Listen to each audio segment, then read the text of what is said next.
What if the most powerful secret society in the world wasn't hiding their evil plans, but keeping something far worse from awakening?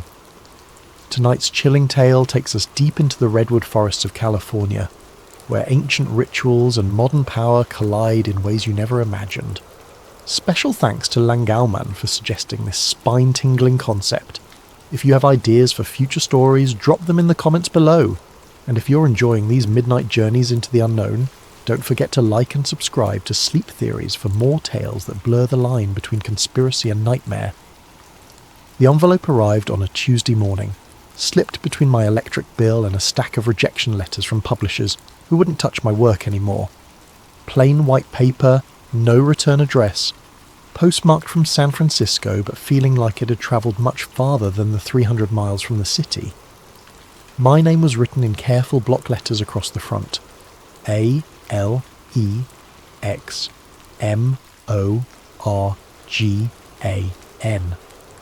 Nothing else. No apartment number, though whoever sent it knew exactly where to find me in this cramped studio above the Chinese restaurant on Divisadero Street. I'd been blacklisted for 18 months now, ever since I published that expose on Meridian Industries and their illegal arms deals with 3 different terror groups. The story won awards, toppled a senator, and destroyed my career in equal measure. Turns out some truths are too expensive for the media to handle. The lawsuit bankrupted the magazine, my editor disappeared into witness protection, and I became radioactive to every publication from the Chronicle to Mother Jones. But someone still thought I was worth reaching. Inside the envelope was a single sheet of cream-coloured paper, expensive stock, with an embossed header that made my hands shake. The Bohemian Club, San Francisco. Below that, an invitation written in the same careful script. Mr. Alex Morgan is cordially invited to attend the summer encampment at Bohemian Grove, Monterey, California, July 15th to 31st, 2024. Guest privileges have been arranged. Transportation and accommodation provided. This invitation is non-transferable and expires at sundown on July 15th. At the bottom, written in different handwriting, rushed, urgent, was a single line that would haunt me for weeks. This is your last chance to see the truth. Don't waste it. Bohemian Grove. I'd heard whispers, read the conspiracy theories, seen the grainy photos leaked over the years. Every July, the most powerful men in America, presidents, CEOs, generals, media moguls, retreated to 2,700 acres of ancient redwoods north of San Francisco for 2 weeks of what they called fellowship, what the rest of the world called the most secretive gathering of the American elite. No journalists allowed, no cameras, no women, no record of what happened behind those gates, except for the occasional leaked photo of men in robes standing before a massive owl statue, performing something called the cremation of care ceremony.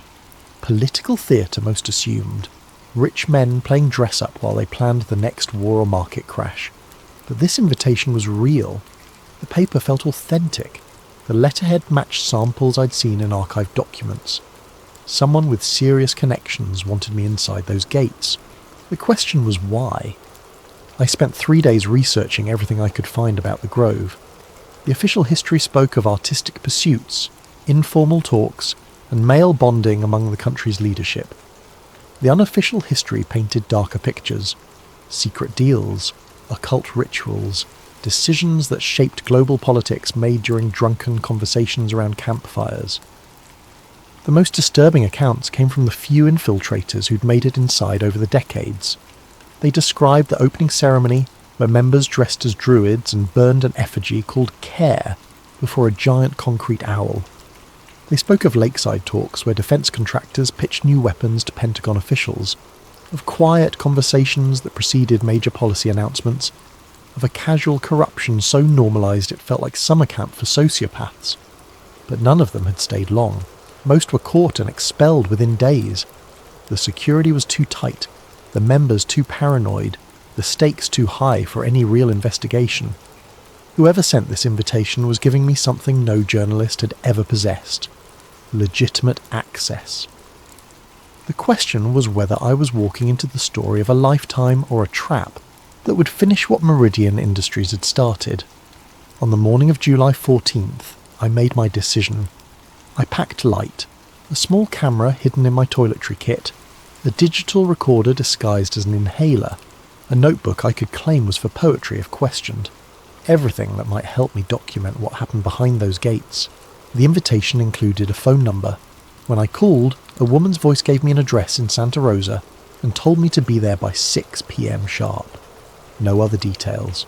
No explanation of who had arranged this or what they expected in return. I drove north through wine country as the sun set, watching the hills turn gold and purple in the fading light. The address led to a small parking lot behind a defunct gas station. 3 black SUVs waited, engines running, windows tinted. A man in a plain suit approached my car before I'd even turned off the engine. "Morgan?" he asked. I nodded. "Leave your keys in the ignition. Someone will return your car when you're finished." "Finished with what?" He didn't answer, just opened the passenger door of the middle SUV and waited. I grabbed my bag and climbed in, noting the soundproof partition between front and back seats, the lack of door handles on the interior. Whatever was happening, there would be no turning back once we started moving. The drive took 40 minutes through increasingly dense forest.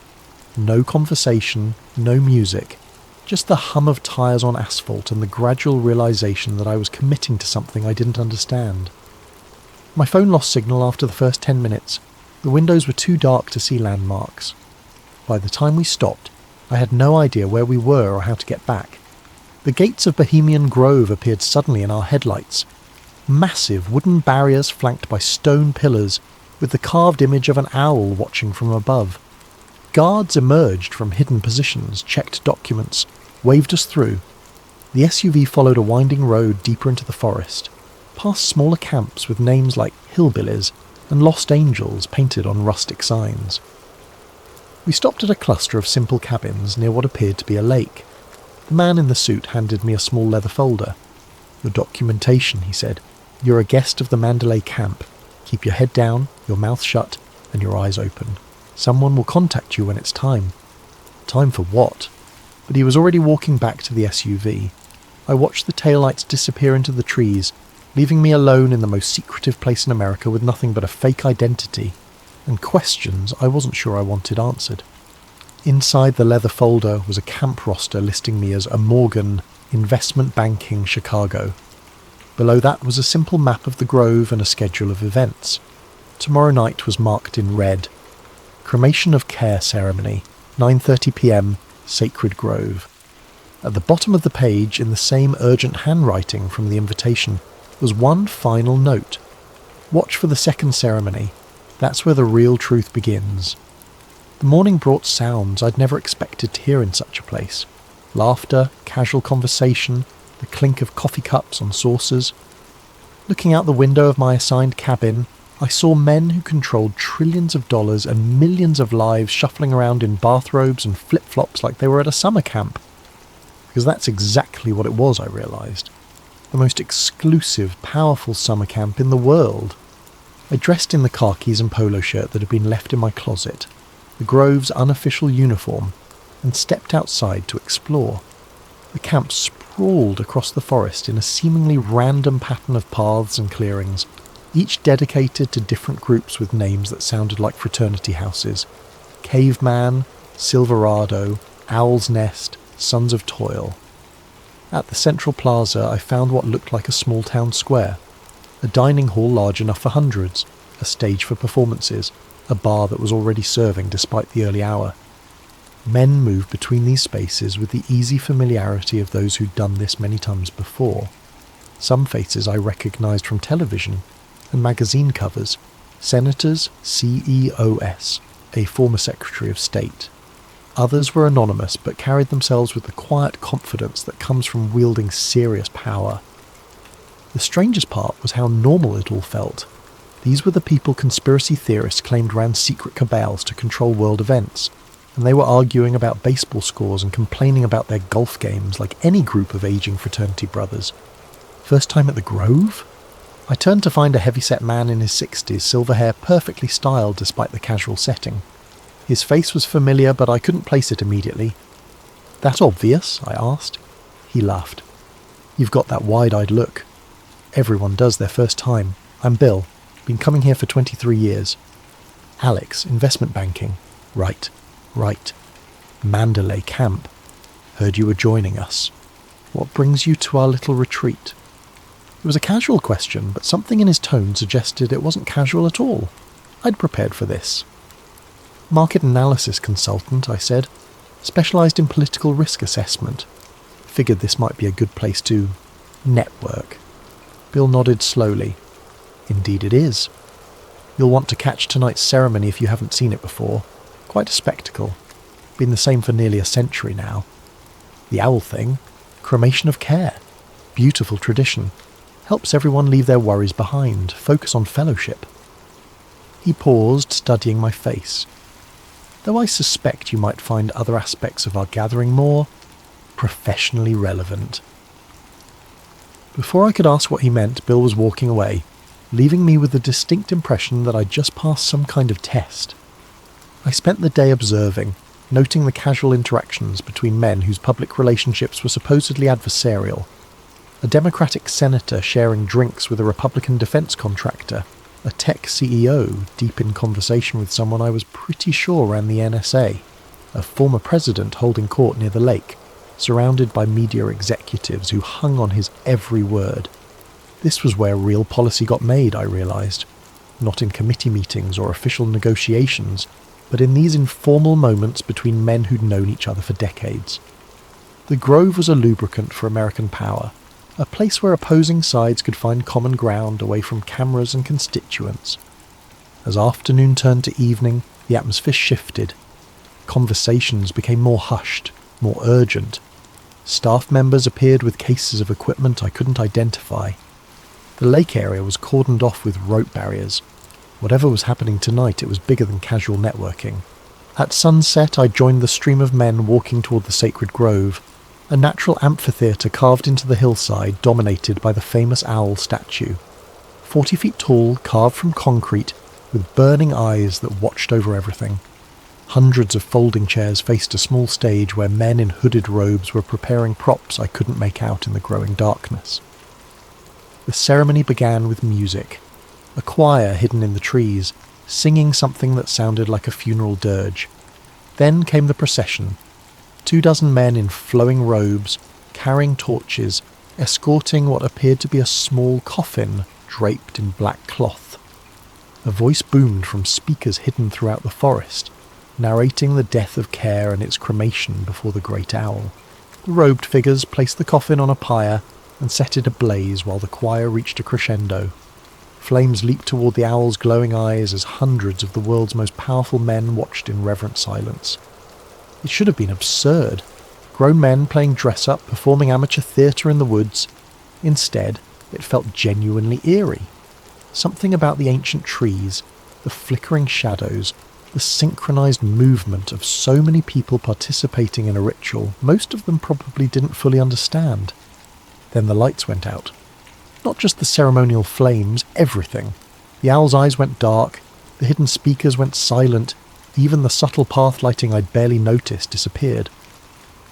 We were plunged into absolute darkness, hundreds of men sitting in chairs carved into a hillside with no way to see where they were going. But instead of panic or confusion, there was silence. Complete, unnatural silence. No one moved, no one spoke, no one even seemed to breathe. It was as if the entire gathering had been frozen in place. I waited for someone to call for help, for flashlights to appear, for the normal response to a power outage. Instead, I heard something that made the hair on my arms stand up. Footsteps. Measured, deliberate, moving through the crowd with impossible precision despite the darkness. The footsteps stopped near the front of the amphitheatre. Then came a voice, speaking in what sounded like Latin, words I couldn't understand but that seemed to resonate in my chest. Other voices joined in, creating a chant that built and built until it felt like the forest itself was vibrating with sound. This wasn't part of the official ceremony, this was something else entirely. The chanting stopped as abruptly as it had begun.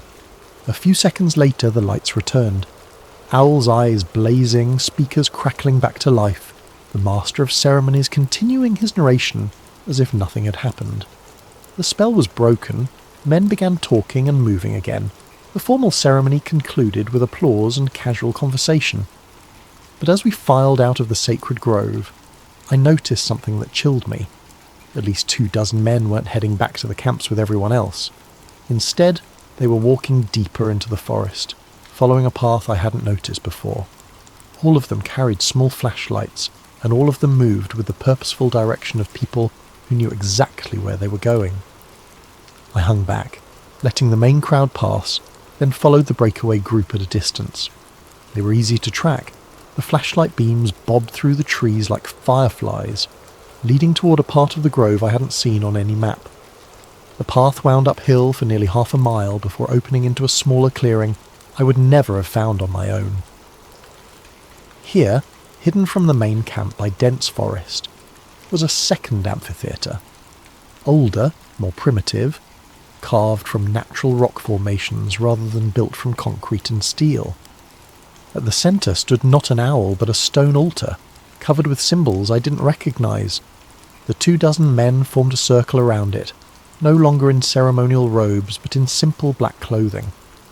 They were chanting again, but this time I could make out some of the words. English mixed with Latin, speaking of binding and containment, of keeping something sleeping, of maintaining the barriers that held back chaos. As they chanted, one man stepped forward with something I definitely hadn't expected to see.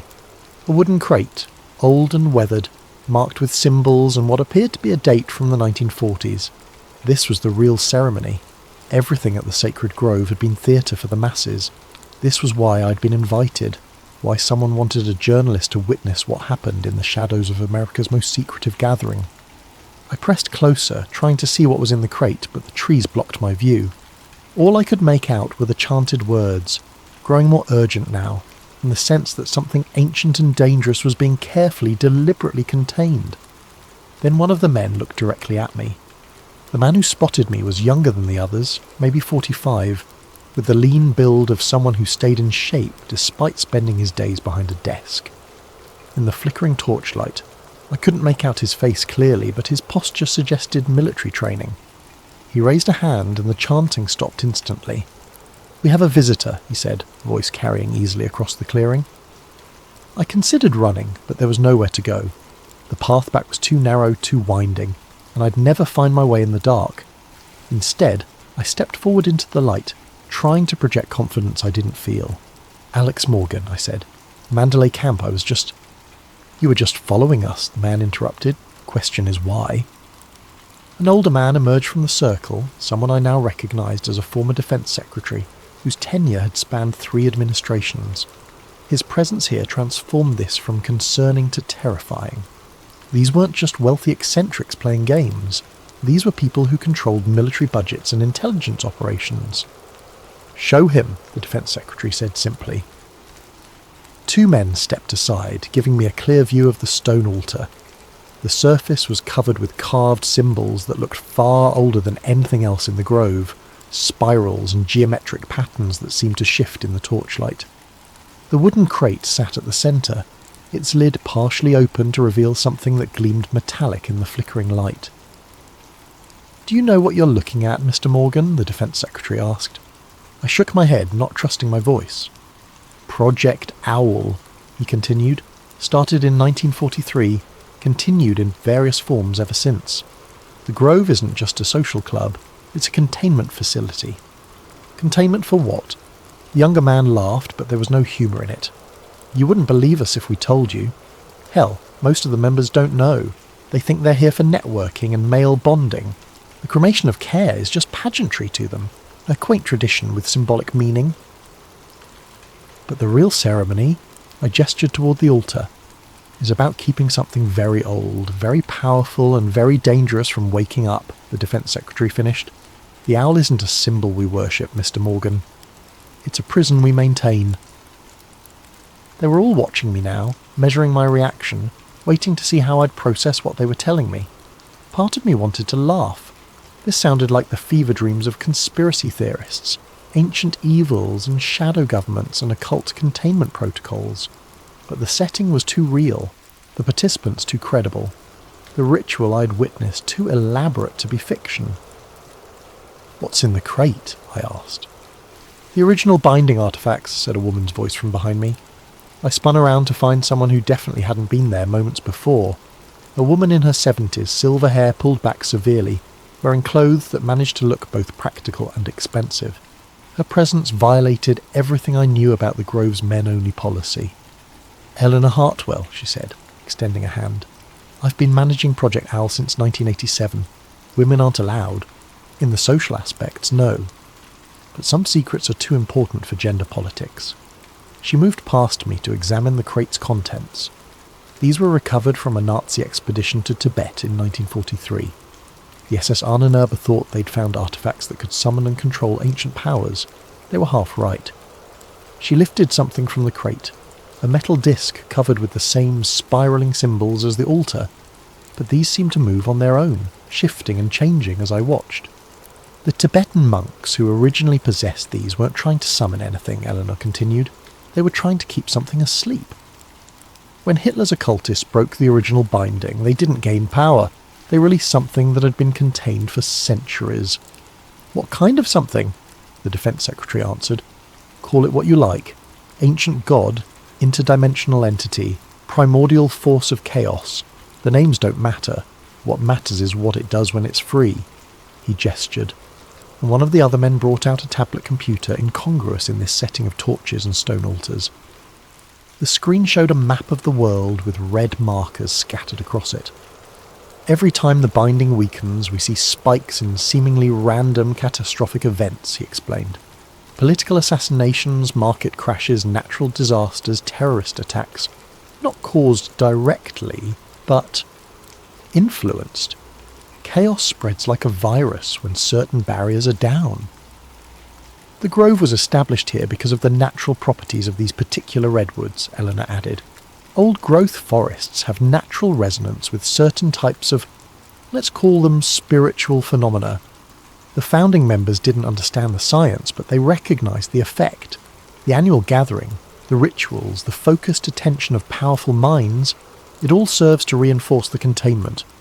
And the cremation of care is a distraction," the younger man said. "Theatre for the masses while we handle the real work. Most of the members genuinely believe they're here for fellowship and networking. The inner circle knows better." I looked around the group, trying to count how many people were part of this inner circle. Maybe 30 total, out of the thousands who'd attended Grove encampments over the decades. A shadow organisation within a secret society, managing what they claimed was an existential threat to human civilization. "Why tell me this?" I asked. "Why invite a journalist?" Eleanor and the Defense Secretary exchanged glances. Something passed between them, a decision being made in real time. "Because we're dying off," Eleanor said finally. "The knowledge, the responsibility, the burden, it's all been passed down through personal relationships for 80 years. But the world has changed. The people with the power and resources to maintain the containment aren't necessarily the people we can trust with the truth." "New money doesn't understand old responsibilities," the Defense Secretary added. "Tech billionaires, crypto moguls, social media executives, they have the influence we need, but they think everything can be solved with apps and algorithms. They don't believe in things that can't be quantified." "So you need documentation," I realised. "A record of what really happens here. Insurance in case the oral tradition breaks down." "Exactly," Eleanor confirmed. "But it has to be someone outside the power structure. Someone with credibility and investigative skills. Someone who's already proven they'll publish dangerous truths regardless of personal cost." She meant my Meridian Industries exposé. This was why I'd been blacklisted and then mysteriously invited. They needed a journalist who demonstrated willingness to sacrifice their career for a story. "What happens if the binding fails completely?" I asked. The group fell silent. Finally, the younger man spoke. "Look at any period of sustained global chaos in human history. The fall of Rome, the Black Death, the World Wars, the collapse of the Soviet Union. Times when multiple systems failed simultaneously, when cause and effect stopped making sense, when it felt like the world was coming apart at the seams. Those were natural historical processes." "Were they?" Eleanor interrupted. "Or were they what happens when humanity loses the ability to maintain certain spiritual defences?" The monks who originally bound this thing warned that it feeds on conflict and confusion. The more chaos it causes, the stronger it becomes, until the binding fails entirely. She returned the metal disc to the crate and closed the lid carefully. The ceremony you just witnessed reinforces the containment for another year, she said, but each time it gets harder. The original artifacts are degrading, the knowledge is fragmenting, and the world is changing in ways that make traditional approaches less effective. How long do we have? Unknown, the Defense Secretary admitted. Could be decades, could be years, could be tomorrow if something goes wrong. That's why we need someone on the outside, someone who can document not just what we do, but why we do it. Insurance for the future. As if summoned by his words, a low rumble echoed through the forest. Not thunder, the sky was clear. Something deeper, more primal, like the earth itself was groaning. The torches flickered, and for a moment the carved symbols on the altar seemed to glow with their own light. Then everything went still again. "Time to go," Eleanor said quietly. "The ceremony's complete, but the effect can be unpredictable for the first few hours." The group began dispersing, each member taking a different path back through the forest. Within minutes, I was alone with Eleanor and the Defense Secretary, the altar dark and silent again. "There's more to see," Eleanor told me, "but not tonight. Tomorrow, if you're serious about this responsibility, we'll show you the archives, the complete record of Project Owl going back to its inception. And if I'm not serious?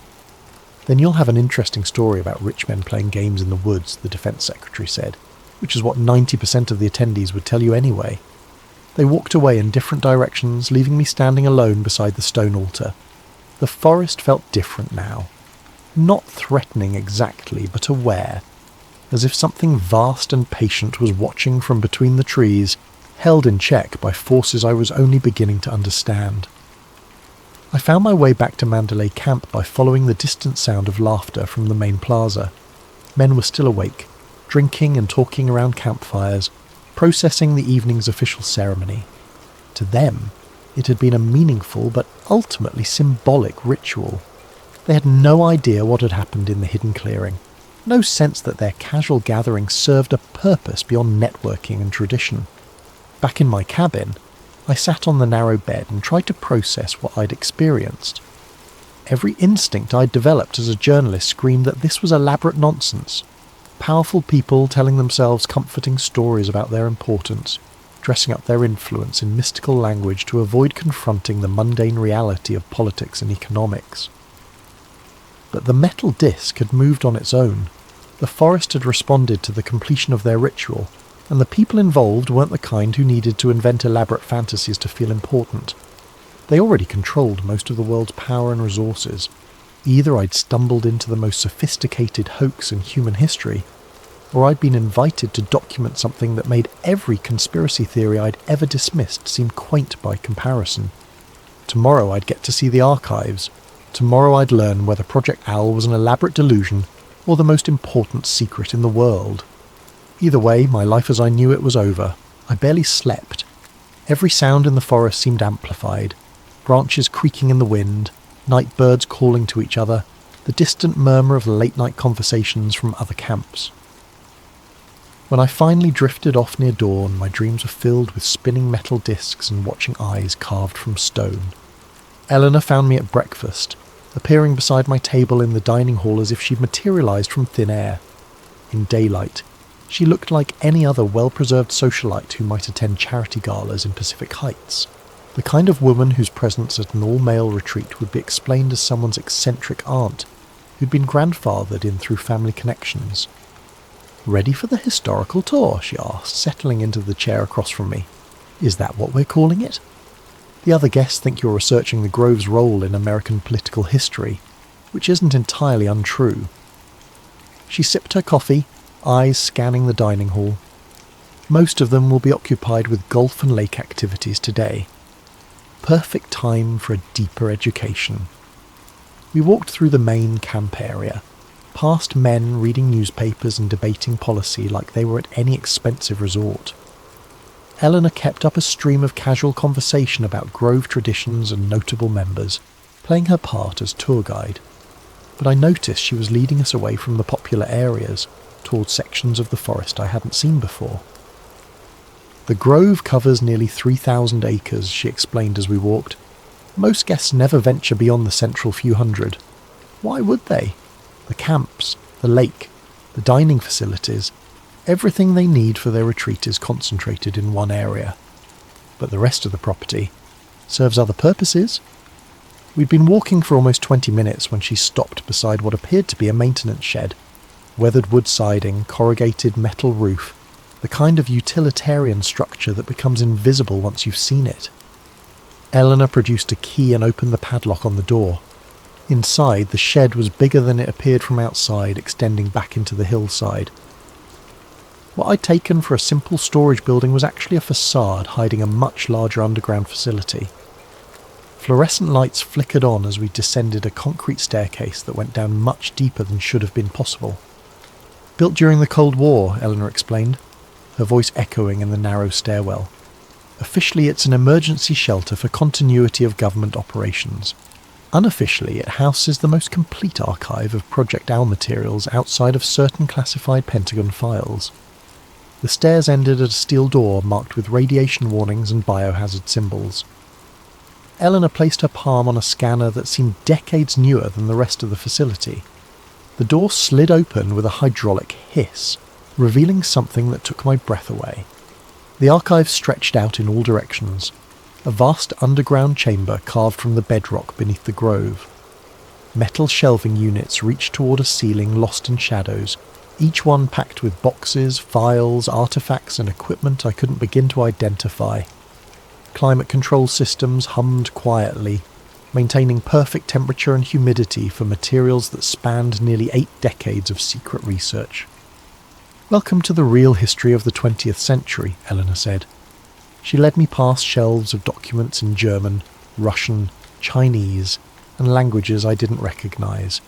Maps marked with symbols similar to what I'd seen on the altar, photographs of archaeological expeditions to remote locations around the world, technical specifications for devices that looked like they belonged in science fiction movies. After we recovered the original Nazi materials in 1943, President Roosevelt authorised a classified research program, Eleanor explained, pulling a thick file from one of the shelves. The scientists involved were initially sceptical. Einstein himself consulted on the project for 6 months before concluding that the artefacts operated according to principles beyond current physics. She opened the file, revealing handwritten notes in what I recognised as Einstein's distinctive script. Mathematical equations filled page after page, interspersed with frustrated observations about phenomena that violate fundamental assumptions about the nature of reality. What did he conclude? That the universe is far stranger than we assumed, and that consciousness might play a more active role in physical processes than anyone wanted to admit. Eleanor closed the Einstein file and pulled out another one marked Tibet Expedition 1944 to 1947. We sent teams back to find the original source of the artefacts, learn how the binding process actually worked. The photographs in this file showed Western archaeologists working alongside Tibetan monks in monasteries that looked untouched by modernity. But what caught my attention were the images of stone chambers carved deep into mountain faces, filled with artefacts identical to what I'd seen the night before. The monks weren't surprised to see us, Eleanor continued. They'd been expecting someone to come asking questions about what the Germans had stolen. According to their records, this wasn't the first time the binding had been broken and had to be re-established. How many times? At least 7 documented instances over the past millennium. Each time, the disruption led to a period of sustained chaos. Wars, plagues, social collapse. The monks developed their containment techniques through trial and error over centuries. She showed me translation documents, painstakingly decoded texts that described rituals similar to what I'd witnessed, but far more complex. The Tibetan methods involved dozens of practitioners working in carefully coordinated groups, maintaining the binding through constant vigilance and regular reinforcement ceremonies. The Grove's founders didn't understand the underlying principles, Eleanor admitted. They just knew that gathering powerful, influential people together for focused ritual activities seemed to have a stabilising effect on certain phenomena. We moved deeper into the archive, past sections devoted to different decades of research. I saw files on the Cuban Missile Crisis, Vietnam War, Watergate, the fall of the Berlin Wall, all marked with notations about containment stress and binding fluctuations. Major historical events correlate with weaknesses in the containment, Eleanor explained. Sometimes the stress is caused by the events themselves. Global conflicts generate the kind of chaos that feeds the entity. Sometimes it's the reverse. Containment failures create conditions that make conflicts more likely. Chicken and egg. Exactly. Which is why prevention became our focus rather than reaction. She stopped at a section of the archive devoted to technology development. Here were prototypes of devices that looked decades ahead of anything I'd seen in the outside world. Machines that supposedly measured spiritual resonance and metaphysical field fluctuations. Computer models attempting to quantify something that traditional science insisted didn't exist. The hardest part has always been bridging the gap between ancient knowledge and modern capabilities, Eleanor said, picking up a device that looked like a cross between a spectrometer and a Geiger counter. The monks' techniques worked, but they required lifelong training and cultural conditions that don't exist in the modern world. We needed methods that could be implemented by people with day jobs and families. Hence the Grove. Annual gatherings of influential people, focused ritual activities, enough genuine belief and emotional investment to create the necessary resonance. She set down the device and looked at me seriously. But it's a band-aid solution, and we all know it. The original binding required full-time practitioners working in optimal conditions. We're trying to maintain something incredibly complex and dangerous using part-time amateurs. We reached the centre of the archive, where a circular area had been cleared for what appeared to be a viewing room. Multiple monitors displayed real-time data streams, seismic readings, atmospheric measurements, and more esoteric graphs tracking things labelled psychic resonance and entity containment levels. This is where we monitor the binding stability, Eleanor explained, settling into one of the chairs facing the displays. 24 hours a day, 7 days a week. The moment something starts to deteriorate, we know about it. I studied the screens, trying to make sense of the constantly shifting data. One monitor showed a map of the world with coloured dots marking locations where anomalous events had occurred in the past 24 hours. Another displayed what looked like seismic data, but with patterns that seemed too regular to be natural earthquakes. What's the current status? Eleanor's expression grew grave. Declining. The binding has been weakening steadily for the past 15 years, accelerating in the past 5. We estimate maybe 2 to 3 years before complete failure becomes inevitable. What happens then? Unknown. The historical records from previous binding failures are incomplete. The monks who witnessed them were usually dead within months, but we can make educated guesses based on pattern analysis. She pulled up another screen, this one showing a timeline of major global events overlaid with containment stability measurements. The correlation was undeniable. Every period of significant chaos in human history corresponded with dramatic drops in whatever they were measuring. Complete binding failure would likely trigger cascading system collapses, Eleanor continued. Political institutions, economic markets, social structures, all the complex relationships that hold civilization together become vulnerable when certain types of influence are unchecked. How bad are we talking? Best case scenario? A severe global recession coupled with widespread political instability, multiple government collapses, market crashes, social unrest spreading faster than any rational analysis would predict. And worst case? Eleanor was quiet for a long moment, studying the data streams that painted an increasingly grim picture of whatever they were monitoring. Worst case is the end of human civilization as we know it, not through nuclear war or climate change or any of the threats people talk about in public, through something much more fundamental, the breakdown of the psychological and spiritual structures that allow complex societies to exist. She pulled up historical records from previous binding failures, translated accounts from Tibetan monasteries that had witnessed similar events centuries earlier. The entity doesn't destroy through physical force, she explained. It works through consciousness, through the collective human capacity for cooperation and rational thought. When the binding fails completely, people lose the ability to trust institutions, to believe in shared values, to work together toward common goals. Everything falls apart from within. I stared at the monitors, watching real-time measurements of something that supposedly determined the fate of human civilization. The graphs showed steady decline across multiple indicators, punctuated by sudden spikes that corresponded to major news events I recognized from recent headlines. This is why you needed an outside journalist, I realized.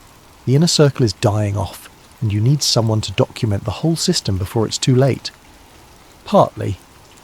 But there's another reason. Eleanor turned to face me directly. We think the traditional approach might be fundamentally flawed. What do you mean? The Grove, the annual ceremonies, the networking among powerful elites. It all assumes that influence and authority are the same thing they were 50 years ago. But the world has changed. Real power increasingly lies with people who have no connection to traditional institutions. She pulled up another screen, this one showing social media analytics and internet traffic patterns. Modern influence is distributed, digital, and often anonymous. A teenager with a viral video can shape public opinion more effectively than a senator. Cryptocurrency traders can destabilize national currencies. Hackers can cripple infrastructure. The Grove model assumes that controlling government and corporate leaders gives you control over social stability. But it doesn't anymore. Exactly. Which means our containment strategy might be obsolete just when we need it most. Eleanor stood up, pacing between the monitors. We need new approaches, new methods, new people involved in the binding process. But we also need someone on the outside who can document everything we've learned, preserve the institutional knowledge in case our transition efforts fail. You want me to write the ultimate conspiracy theory article. I want you to write the truth. All of it.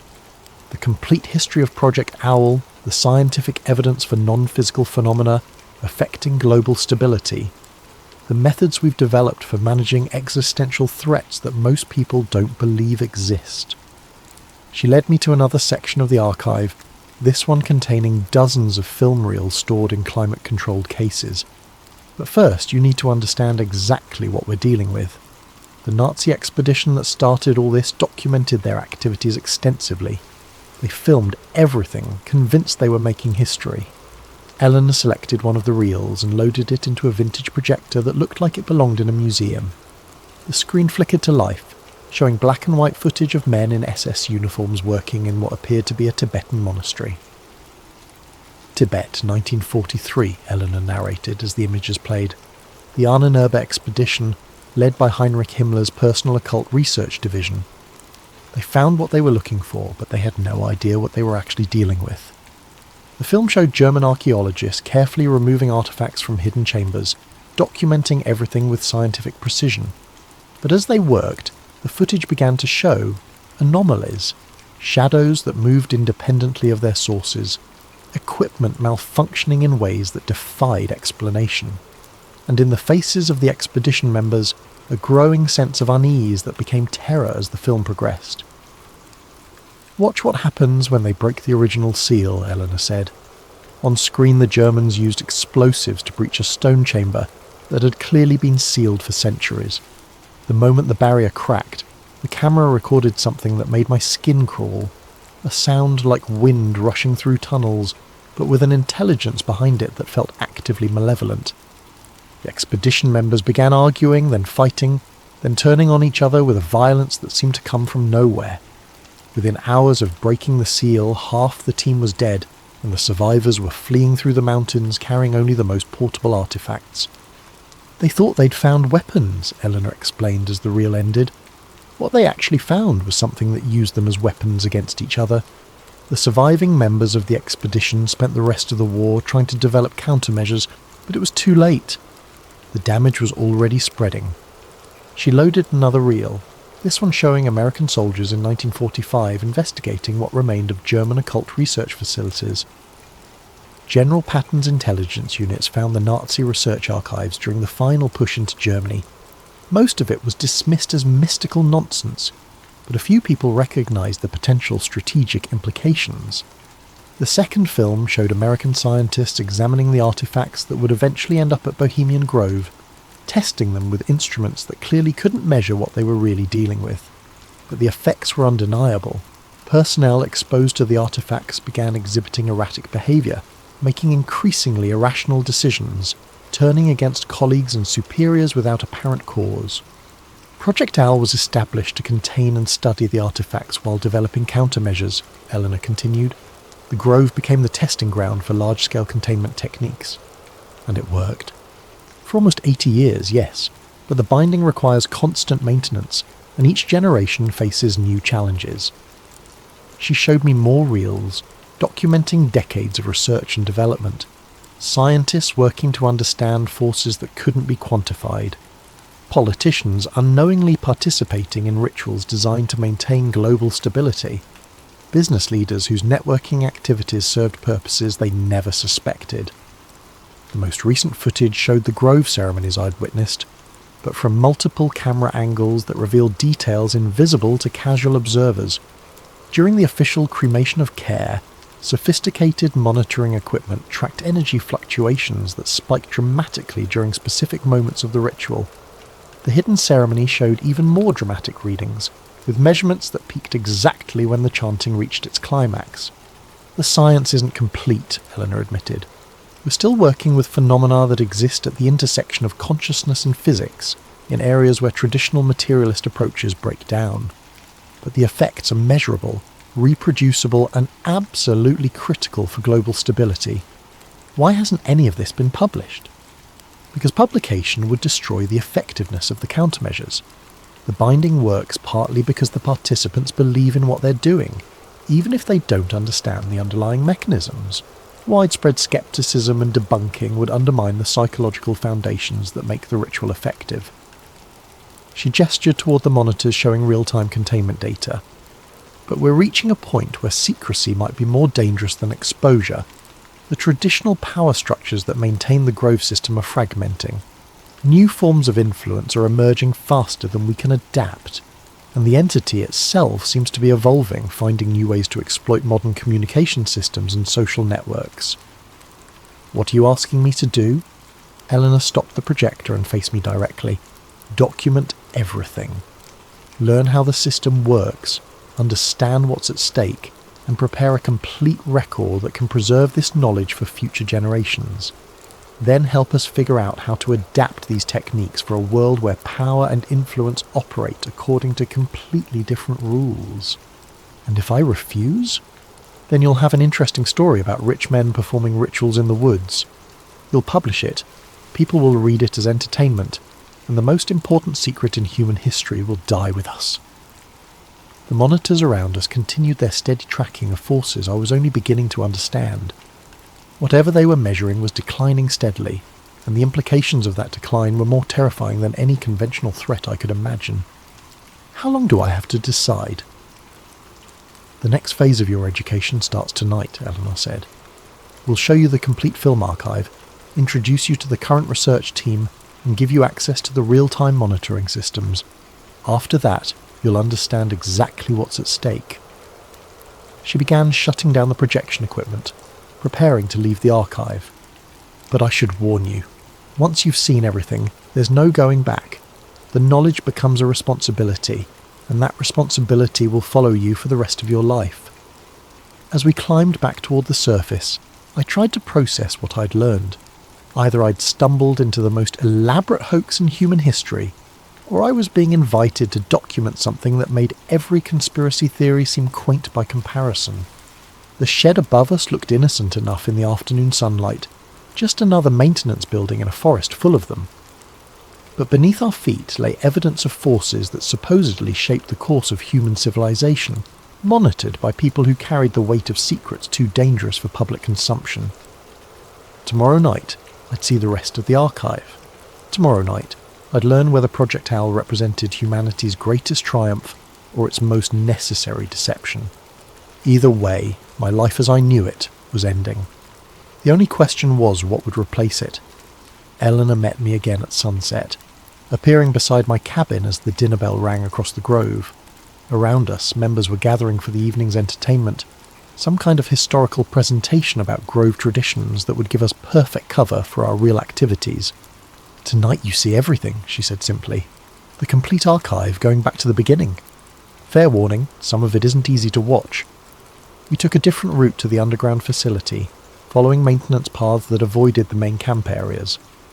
Eleanor moved with the confidence of someone who'd made this journey countless times, but I noticed she kept checking her watch with increasing frequency. "Are we on a schedule?" "The containment readings have been fluctuating all day," she explained. "Nothing critical yet, but we want to complete your education before the situation becomes complicated." The archive felt different at night. Emergency lighting cast harsh shadows between the shelving units, and the climate control system seemed louder in the darkness above. Eleanor led me to a section I hadn't seen before, where dozens of film canisters were stored in temperature-controlled cases. "Chronological order," she said, pulling out the first reel. "Tibet, 1943. This is where it all started." The footage was better preserved than I'd expected, considering its age.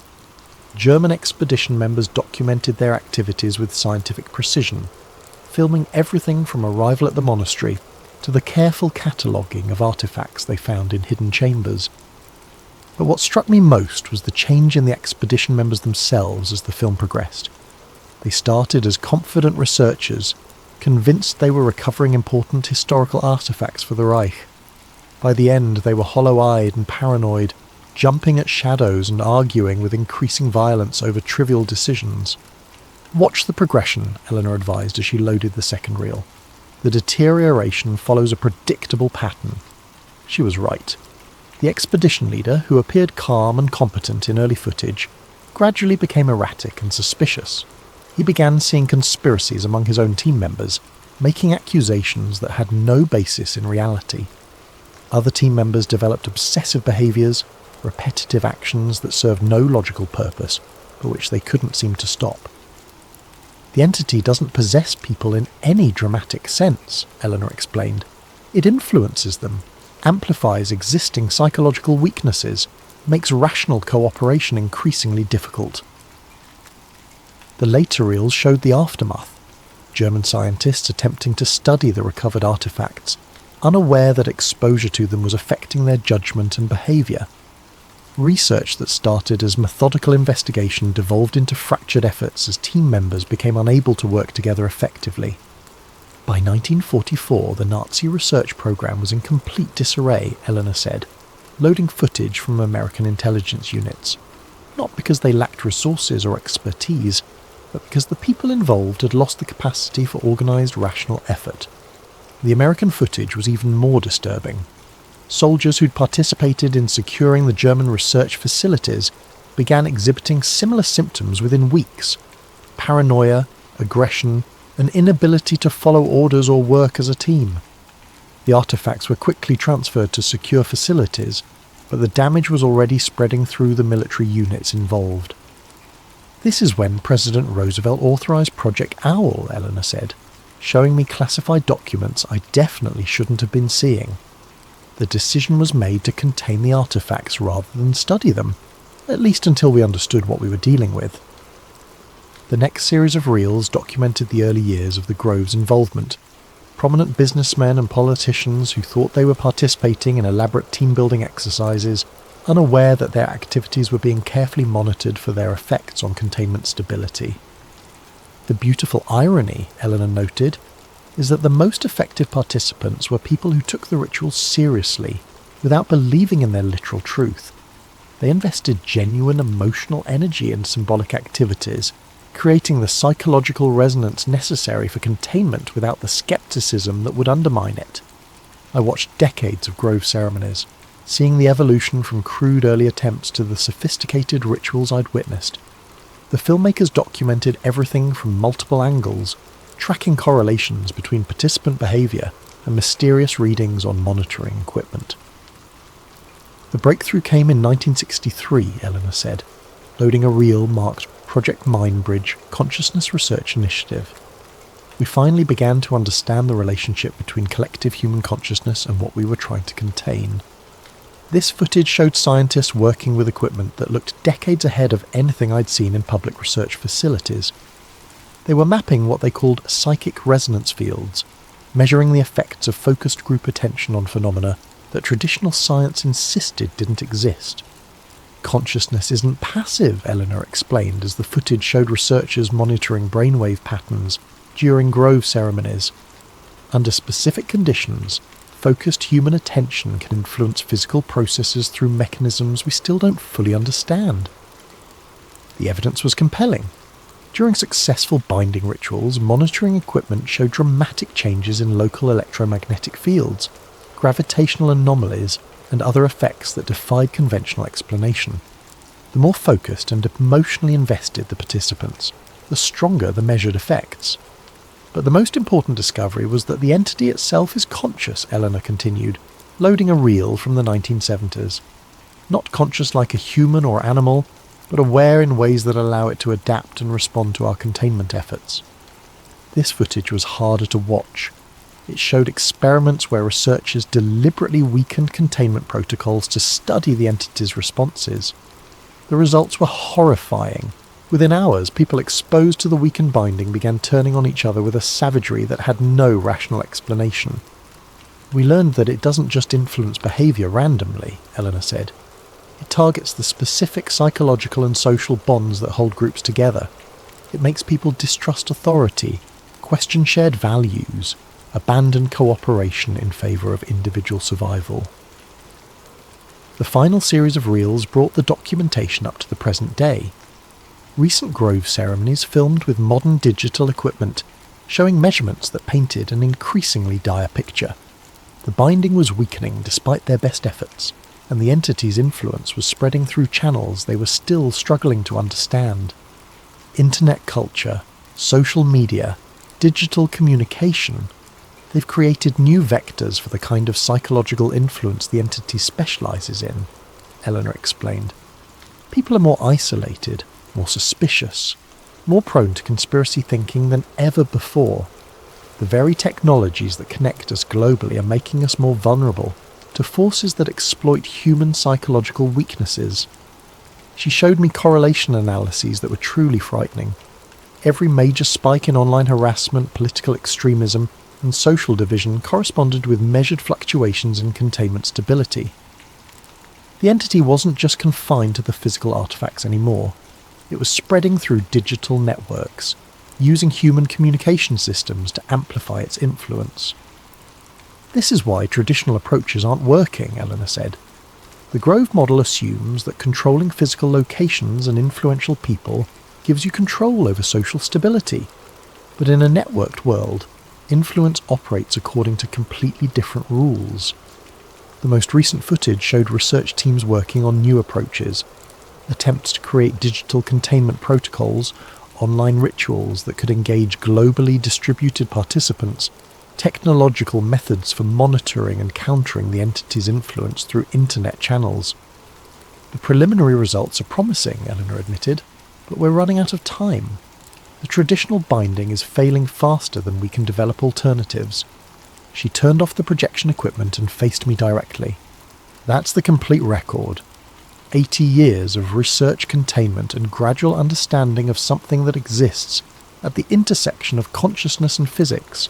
Now, you understand what we're really dealing with. I sat in silence for several minutes trying to process what I'd seen.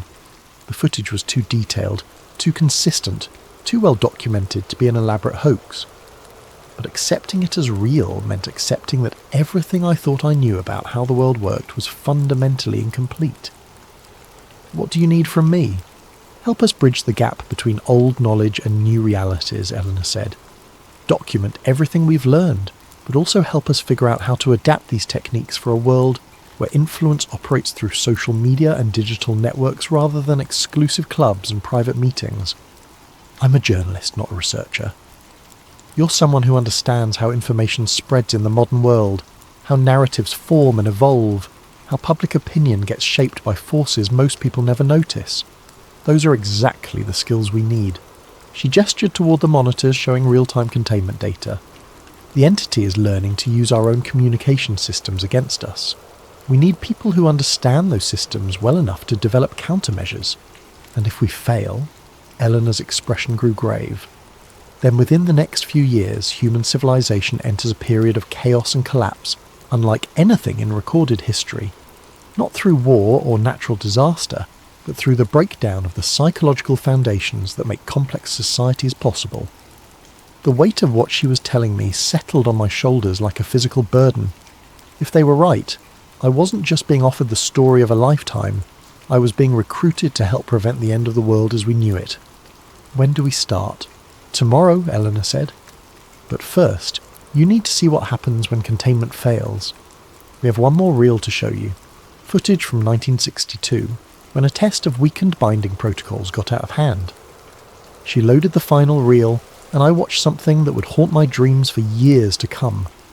Research subjects exposed to deliberately weakened containment turned on each other with a ferocity that looked less like human behaviour than like animals driven mad by disease.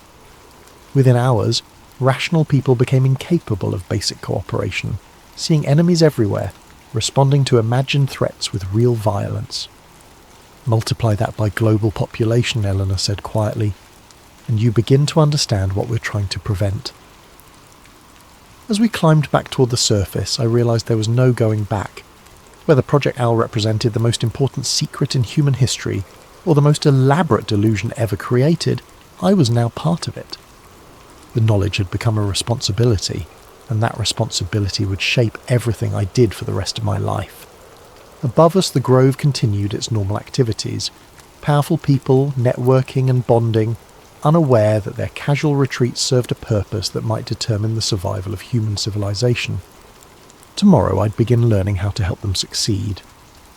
I woke before dawn to the sound of helicopters, not the distant drone of aircraft passing over, but the heavy thrum of rotors directly overhead, circling the Grove in patterns that suggested search rather than transport.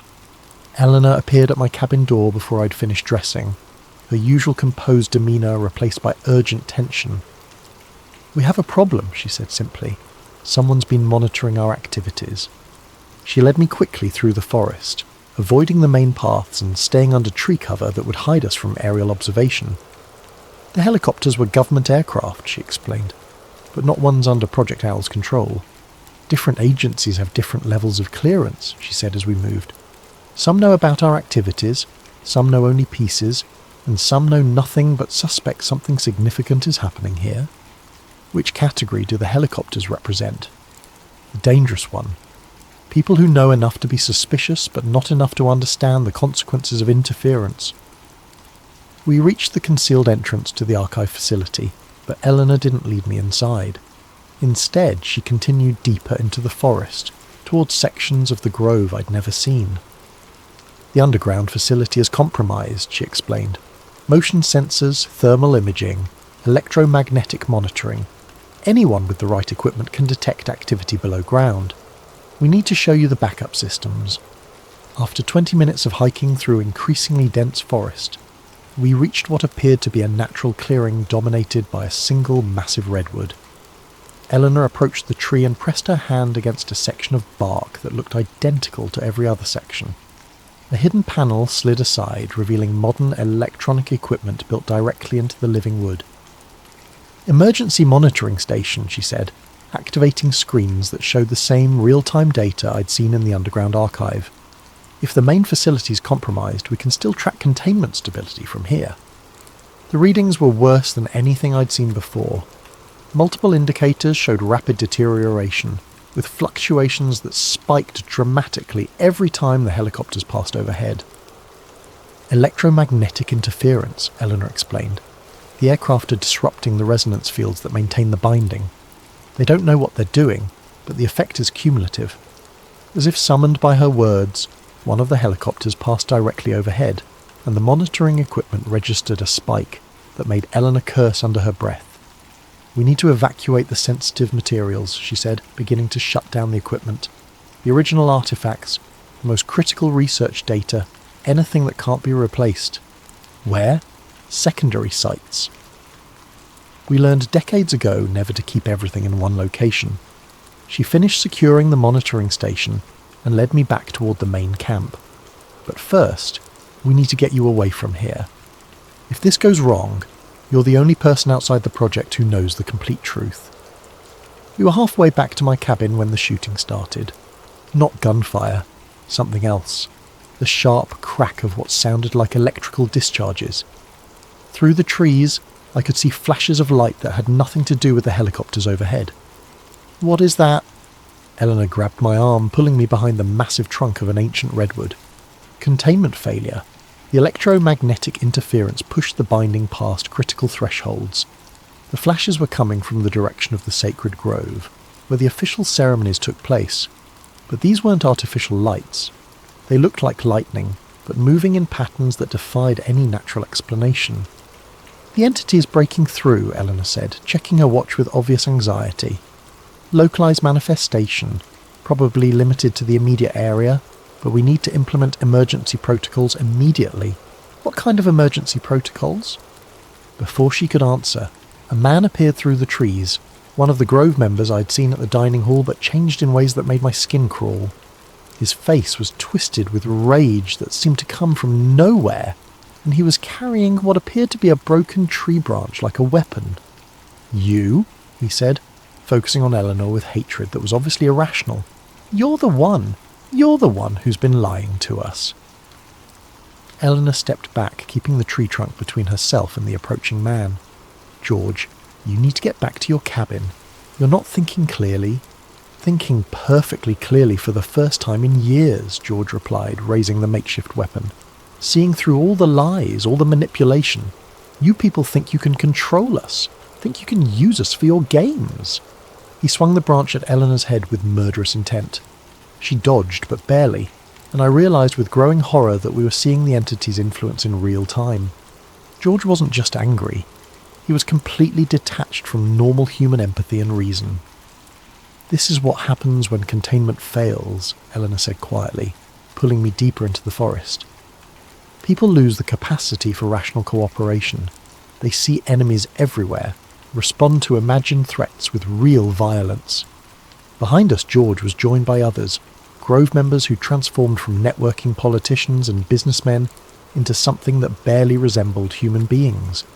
They moved with pack mentality, communicating through gestures and sounds that suggested intelligence but not consciousness as I understood it.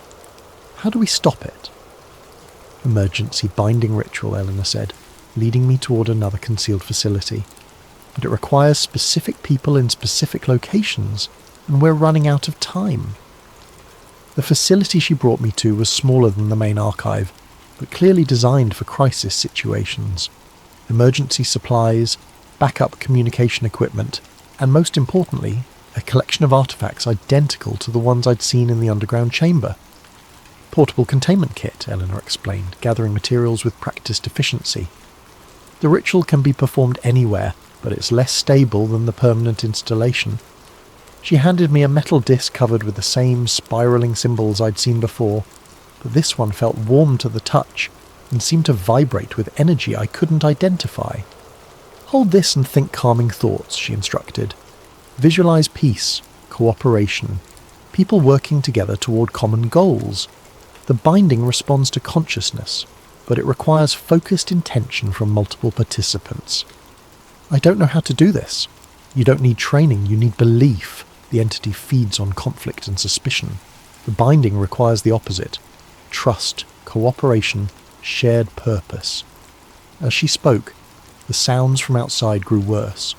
More Grove members had joined the pack hunting us, but their behaviour was becoming less and less human.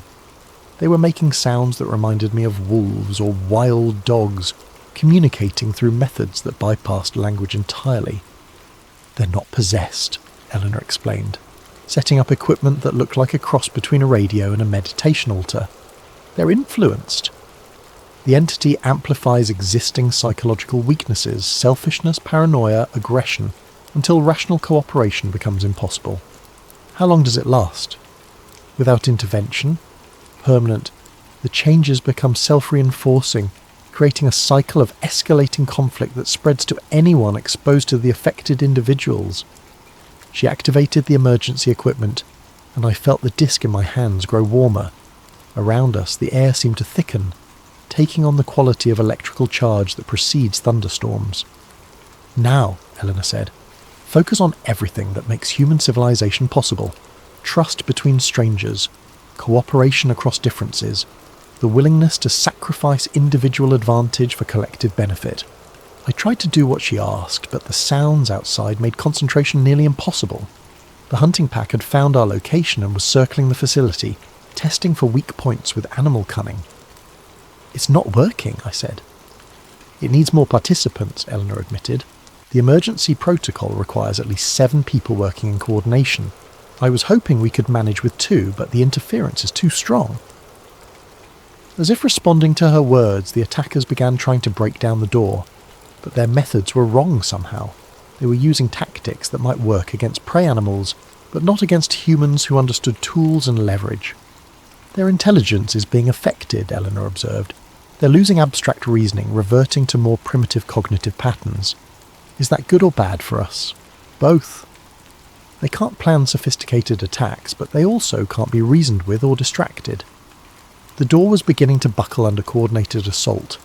Within minutes they'd break through, and I had no illusions about what would happen then. The people outside might once have been politicians and businessmen, but they'd become something that saw us as threats to be eliminated. Eleanor made a decision that probably saved our lives. "Run," she said, gathering the most essential artifacts into a backpack. "There's a service road 2 miles north of here. Follow it east until you reach Highway 101, then go south to San Francisco. What about you?" "I'll try to implement the emergency protocol with whatever Grove members are still unaffected. But you need to get this information to the outside world." She handed me a small device that looked like an ordinary cell phone but felt heavier than it should. "Encrypted satellite communicator," she explained. "Speed dial 1 connects you to our backup facility in Colorado. Tell them what happened here and give them your location. They'll arrange extraction and debriefing." The door gave way just as we climbed out through a concealed rear exit. I heard Eleanor shouting something that sounded like Latin, saw flashes of light that suggested she was attempting some kind of emergency ritual, but I was already running through the forest as fast as the terrain would allow. Behind me the sounds of conflict grew worse, not just the pack that had been hunting us, but what sounded like warfare spreading throughout the grove. The entity's influence was expanding, affecting more and more people, creating a feedback loop of violence that would keep escalating until someone found a way to stop it. I ran for over an hour, following game trails and maintenance paths that led generally north. Twice I heard helicopters overhead, but I couldn't tell if they were still part of the problem or part of some attempted solution.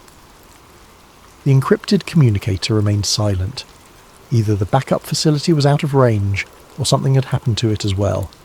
The service road, when I finally found it, was blocked by abandoned vehicles.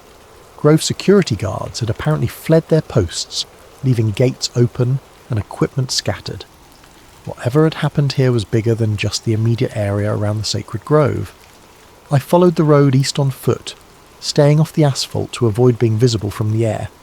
The communicator finally picked up a signal as I reached higher ground, but when I activated speed dial 1, the response wasn't what I had expected. "Project Owl emergency line," a voice said. "State your clearance level and location." "I don't have a clearance level," I said. "Eleanor Hartwell gave me this device. There's been a containment failure at Bohemian Grove." A pause, then. "Are you the journalist?" "Yes." "We've been expecting your call. What's your current location?" I described my position as best I could, and the voice gave me coordinates for a pickup point 5 miles south of my position. "Emergency extraction team is en route," the voice said. "ETA 40 minutes. Stay hidden until you see a black helicopter with owl markings." "What happened to Eleanor?" Another pause, longer this time. "Unknown. We lost contact with all Grove personnel 3 hours ago. You may be the only survivor with first-hand knowledge of the incident." The call ended, leaving me alone on a forest road with the weight of impossible knowledge. If Eleanor was right, I'd just witnessed the beginning of something that could destroy human civilization. If she was wrong, I'd been recruited into the most elaborate delusion in history. Either way, there was no going back. The story I'd come to investigate had become my life, and that life would never be the same. The helicopter that picked me up wasn't military, but it wasn't civilian either. Black, unmarked, with sound dampening that made it whisper rather than roar. The pilot didn't speak during the 40-minute flight south, and the windows were tinted too dark to see our destination until we landed. The facility looked like a corporate retreat centre, modern architecture nestled in rolling hills, solar panels and native landscaping that suggested environmental consciousness rather than government secrecy. Only the subtle security measures revealed its true nature. Sensors disguised as decorative elements, barriers that looked like artistic features, multiple escape routes hidden as walking paths. Eleanor was waiting for me in the lobby. She looked exhausted but uninjured, wearing clean clothes that suggested she'd arrived well before me. Relief flooded through me at seeing her alive, followed immediately by suspicion about how she'd gotten here so quickly. "You made it," she said, embracing me with what felt like genuine emotion. "I wasn't sure you would." "How are you here?" "I thought you were trapped at the Grove." "Emergency protocols," she explained, leading me toward a conference room. "The moment containment failed, automated systems began evacuating key personnel and sensitive materials. I was out within minutes of your escape." The conference room contained a dozen people I'd never seen before, all of them studying multiple screens showing data feeds from Bohemian Grove. The footage was disturbing. Grove members moving in coordinated packs, exhibiting behaviour that looked less human with each passing hour. "Situation report," said a woman who appeared to be in charge, younger than Eleanor, with the bearing of someone accustomed to making life-and-death decisions under pressure. "Complete local containment failure," Eleanor replied. "The electromagnetic interference from unauthorised surveillance pushed binding stability past critical thresholds. The entity achieved localised manifestation and began directly influencing exposed personnel. Casualties? Unknown. Approximately 200 Grove members were on site when the failure occurred. Current status of affected individuals is unclear, but behavioural modification appears to be progressing according to predicted patterns. I watched the screens showing real-time footage from the Grove, trying to process what I was seeing. The people in the images moved with animal coordination, but their actions showed planning and intelligence that suggested they weren't completely reduced to primitive instincts. "They're organising," I observed. "Exactly," said the woman in charge. "The entity doesn't just cause chaos, it creates new forms of order based on conflict and dominance rather than cooperation and trust. Left unchecked, the affected population will form a functional society, but one dedicated to spreading their condition to others." "How?" Eleanor pulled up additional screens showing modelling predictions. "Physical contact isn't required. Extended exposure to affected individuals gradually influences behaviour in others. The process is slower than direct manifestation, but it's cumulative and irreversible without intervention."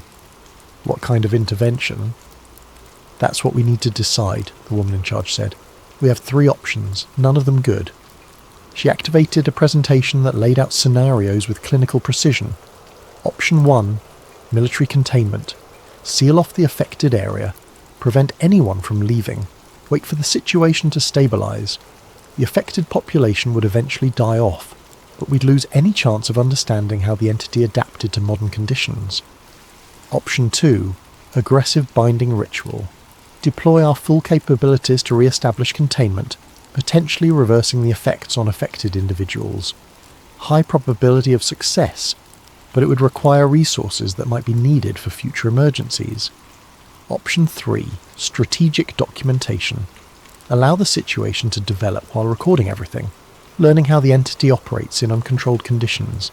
Massive risk of spread, but invaluable data for developing long-term countermeasures. The weight of what they were asking settled on me like a physical presence. These weren't abstract policy decisions. They were choices about the lives of people I'd shared meals with, conversations with, casual moments of human connection that now seemed impossibly precious. "What do you recommend?" I asked. "That depends on you," Eleanor said. "You're the only person who witnessed the complete sequence of events, the only outsider who understands what's really at stake. Your perspective could determine which approach we take." I studied the screens showing real-time surveillance of the Grove. The affected members were building something, crude structures that served purposes I couldn't identify, but which suggested they retained enough intelligence to plan and execute complex projects. They're not just reverting to primitive behaviour, I realised. They're creating something new. "Exactly," Eleanor confirmed. "The entity doesn't destroy civilization. It transforms it into something that serves its purposes rather than human ones. And if this spreads beyond the Grove, modelling suggests a tipping point around 10,000 affected individuals, the woman in charge said. Beyond that, containment becomes impossible. The entity achieves critical mass and begins reshaping human civilization according to its own principles. I stared at the screens, watching people who'd once controlled vast resources and wielded enormous influence reduced to something that resembled humanity, but fundamentally wasn't. The choice they were asking me to make would determine not just the fate of those individuals, but potentially the future of human civilization itself. How long do we have to decide? Hours, Eleanor said grimly. The affected population is already attempting to breach the Grove's perimeter. Once they reach populated areas, the window for containment closes permanently. As if summoned by her words, alarms began sounding throughout the facility. On the screens, we watched Grove members systematically dismantling the barriers that had kept them isolated from the outside world.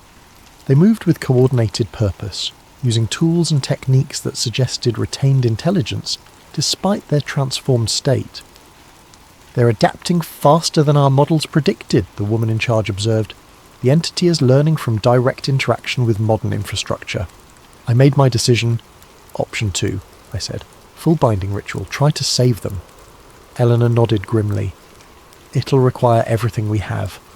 If we fail, there won't be resources left for future containment efforts. And if we do nothing, there won't be a future to contain. The next 6 hours passed in a blur of coordinated activity. Teams deployed to locations around the Grove, carrying artifacts and equipment I was only beginning to understand. The binding ritual required precise positioning, perfect timing, and absolute faith in principles that defied everything I'd learned about how the world worked. But it worked. I watched on screens as the coordinated behaviour of the affected Grove members gradually became confused, then chaotic, then slowly returned to something recognisably human. The transformation took hours, but by dawn rescue teams were extracting survivors who remembered nothing of their transformed state but everything of their normal lives. The official story, when it emerged, blamed a gas leak for temporary behavioural effects among Grove attendees.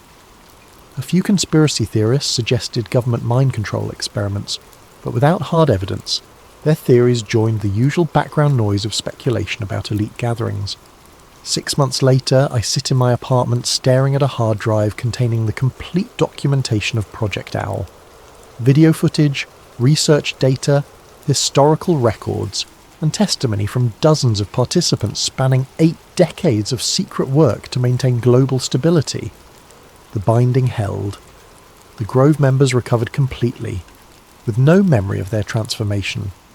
The immediate crisis passed, and the world continued its normal pattern of manageable chaos and incremental progress.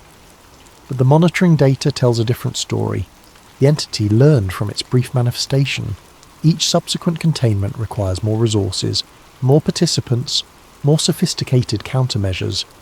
The traditional approaches that worked for decades are becoming less effective with each passing year.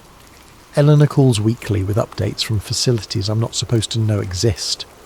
Teams working on digital containment protocols, researchers developing new methods for managing consciousness-based phenomena, analysts tracking the entity's adaptation to modern communication networks. They're making progress, but the race is getting closer. My phone buzzes with news alerts. Political assassinations in 3 countries, simultaneous market crashes that defy economic analysis, social unrest spreading through digital networks faster than anyone can track. Each event correlates with fluctuations in containment stability, signs that the old binding is weakening despite our best efforts. I have a choice to make. The hard drive contains everything needed to preserve Project Owl's institutional knowledge. Published as fiction, it would ensure the information survives, even if the current organisation fails. Presented as investigative journalism, it might mobilise resources for developing new containment methods. But publication might also undermine the psychological foundations that make the binding effective. Widespread skepticism could destroy the very mechanisms that have protected human civilization for 80 years. My cursor hovers over the upload button for a secure server that would distribute the complete files to journalists worldwide. With one click, I could expose the most important secret in human history, or I could delete everything and trust that the people carrying this burden know what they're doing. Outside my window, the city continues its normal rhythm of traffic and commerce, millions of people living their lives unaware that the stability they take for granted depends on secrets too dangerous for public consumption. They don't know that their capacity for trust, cooperation and rational discourse is maintained by forces that most would dismiss as impossible. Maybe that's how it should be.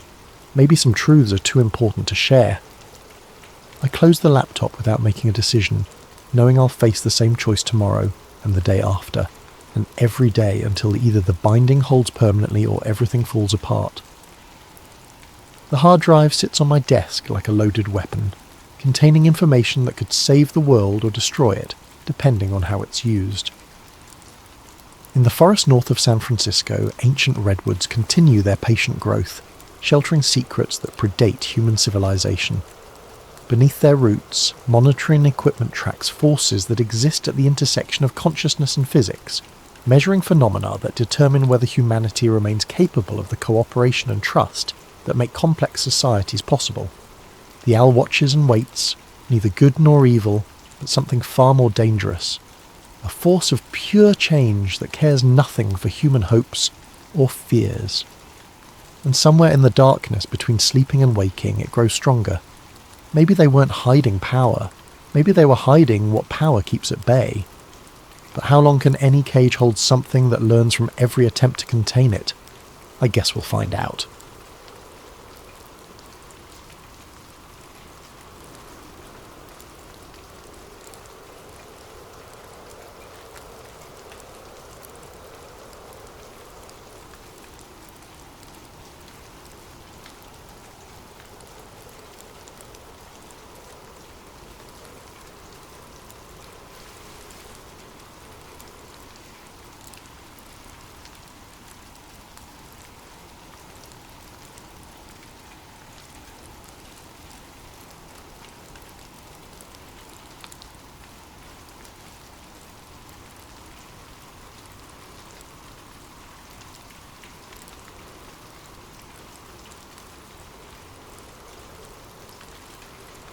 Welcome to another spine-chilling tale from Sleep Theories.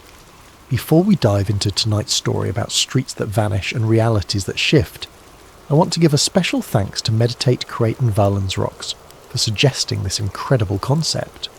Your ideas fuel these stories, so please keep those video suggestions coming in the comments below. And if you enjoy these mysterious tales that blur the line between nightmare and reality, make sure to hit that like button and subscribe to Sleep Theories for more stories that will keep you awake long into the night. Now, settle in and prepare yourself for a journey into a world where familiar places become foreign, where your own memories might be the only proof of what once was real. The city looks different at 3 in the morning.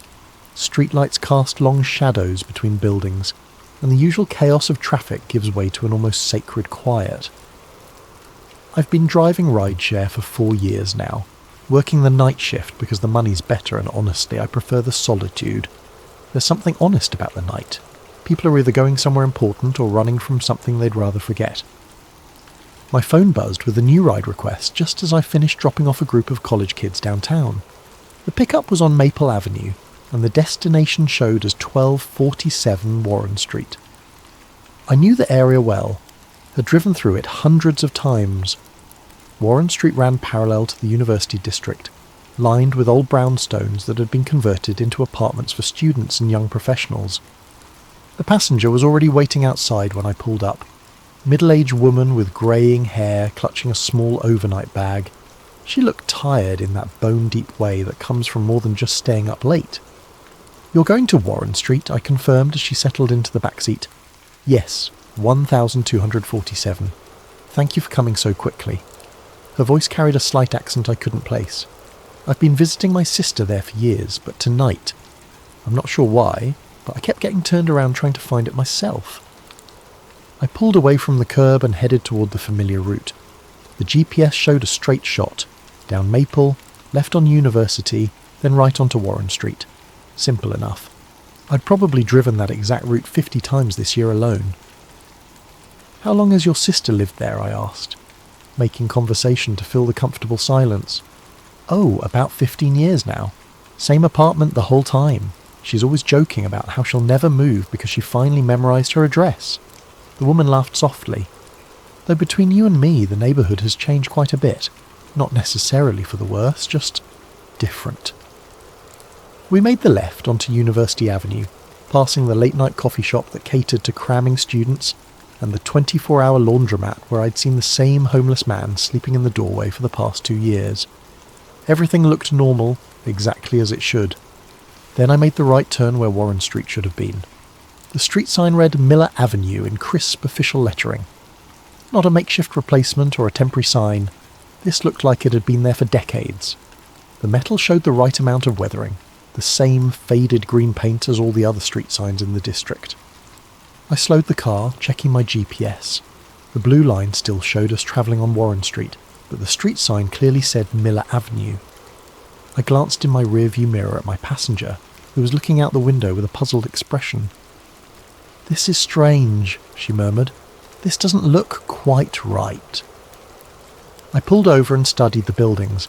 They were similar to what I remembered. The same general style of architecture, the same height and spacing. But the details were wrong. The corner building had been painted a warm terracotta colour in my memory.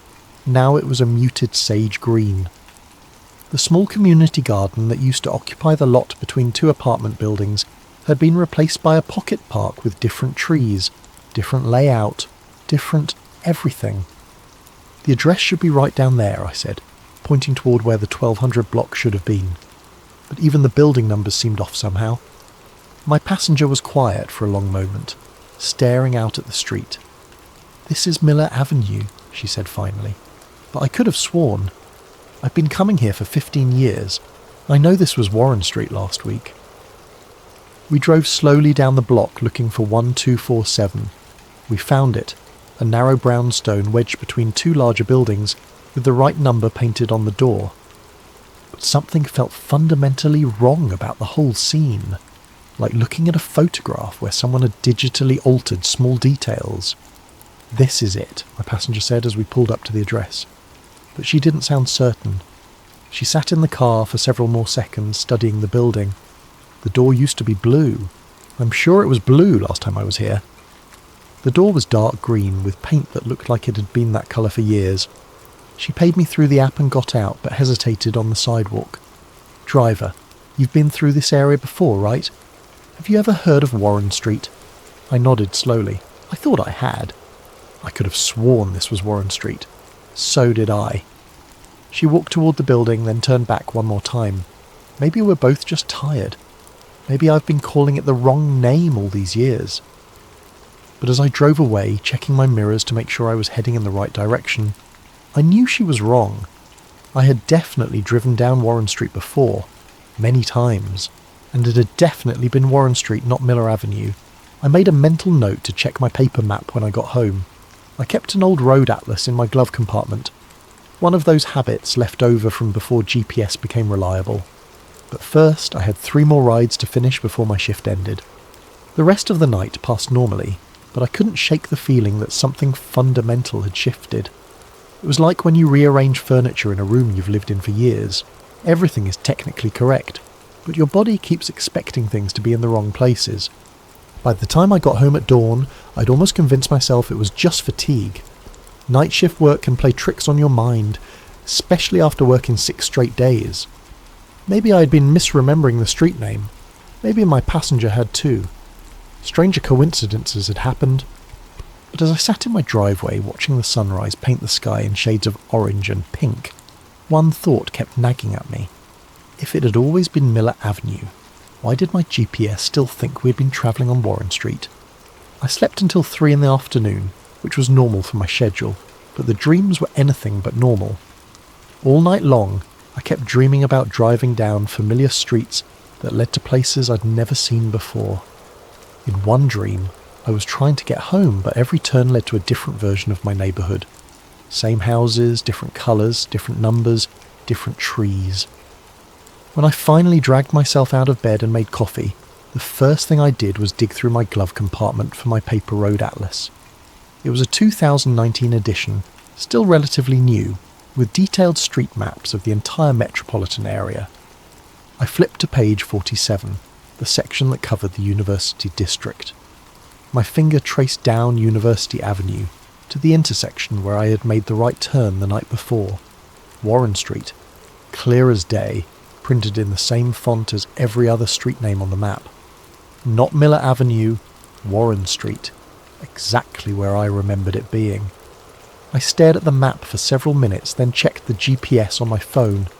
When I searched for Warren Street in that area, it came up with no results. When I searched for Miller Avenue, it showed exactly the route I had driven the night before. Something cold settled in my stomach. I grabbed my laptop and started searching online for any information about street name changes in the University District. The city's official records showed that Miller Avenue had been established in 1987 and had never been renamed. There was no mention of Warren Street anywhere in the municipal database. On impulse, I created a post on the city's community forum. Does anyone remember Warren Street in the University District? It used to run parallel to the campus, between University Avenue and Oak Street. Now it's called Miller Avenue, and I can't find any record of when the name was changed. I included a photo of my paper map showing Warren Street clearly labelled. The first few responses came within an hour. Yeah, I remember Warren Street. I used to live there in 2018. When did they change it? Warren Street! My ex-boyfriend lived on that street. I always thought it was a weird coincidence because his last name was Warren. I delivered pizza in that area for 3 years. Definitely remember Warren Street. Strange that there's no record of the name change. But then other responses started coming in. Are you guys serious? That's been Miller Avenue for as long as I can remember, and I've lived here for 30 years. This is obviously fake. Why would you create a fake street name and Photoshop it onto a map? Miller Avenue was named after the Miller family who donated the land to the city in 1887. It's never been called anything else. The thread quickly devolved into arguments between people who insisted they remembered Warren Street and people who were equally certain it had always been Miller Avenue. By evening, the tone had turned ugly, with accusations of lying and attention-seeking behaviour. I went to bed that night feeling unsettled but oddly vindicated. At least I wasn't the only one who remembered Warren Street. Maybe there was a reasonable explanation. Perhaps the city had renamed it recently and hadn't updated all their records yet. When I woke up the next afternoon, I checked the forum thread immediately. The post was gone. Not deleted, with a note saying it had been removed for violating community guidelines. Completely gone, as if it had never existed. My post history showed no record of ever creating it. More disturbing, when I checked my paper map again, page 47 now showed Miller Avenue where Warren Street had been printed the day before. The font was identical to all the other street names, and the paper showed no signs of alteration. It looked exactly like it had been printed that way originally. I sat at my kitchen table staring at the map, trying to convince myself that I had misremembered what I had seen. But I distinctly recalled running my finger along the printed words Warren Street less than 24 hours earlier. I grabbed my phone and tried searching online for any cached versions of my forum post, any screenshots, any evidence that it had ever existed. I found nothing. That night, instead of starting my usual rideshare shift, I drove back to Miller Avenue. I parked across the street from where I dropped off my passenger and studied the buildings more carefully. The corner building was definitely sage green, and the paint job looked professional and weathered, but something about the colour seemed wrong to my eyes, like seeing a familiar person wearing an outfit that doesn't quite suit them. The pocket park was well established, with mature trees and worn paths that suggested it had been there for years. I walked through the small park looking for any signs of recent construction or landscaping changes. The trees were all at least 10 years old, maybe more.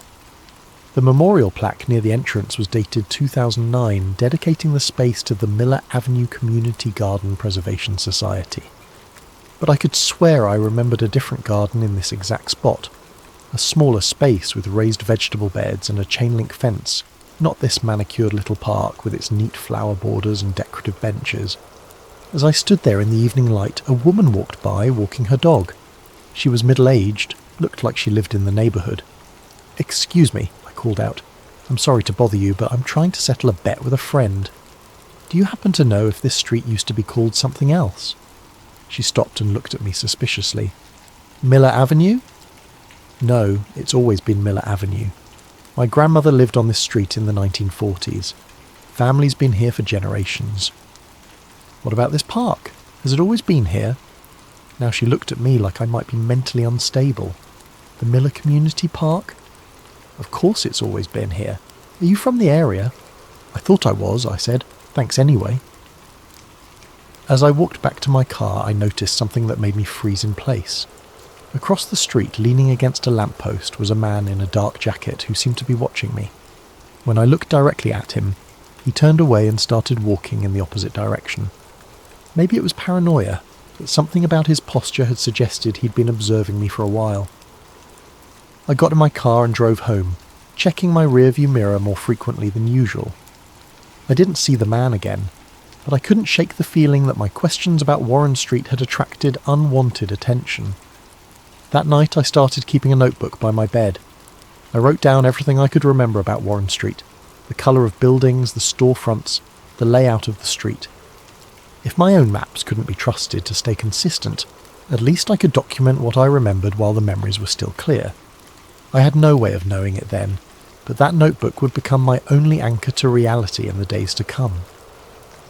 3 days later, I decided to do a systematic survey of the university district.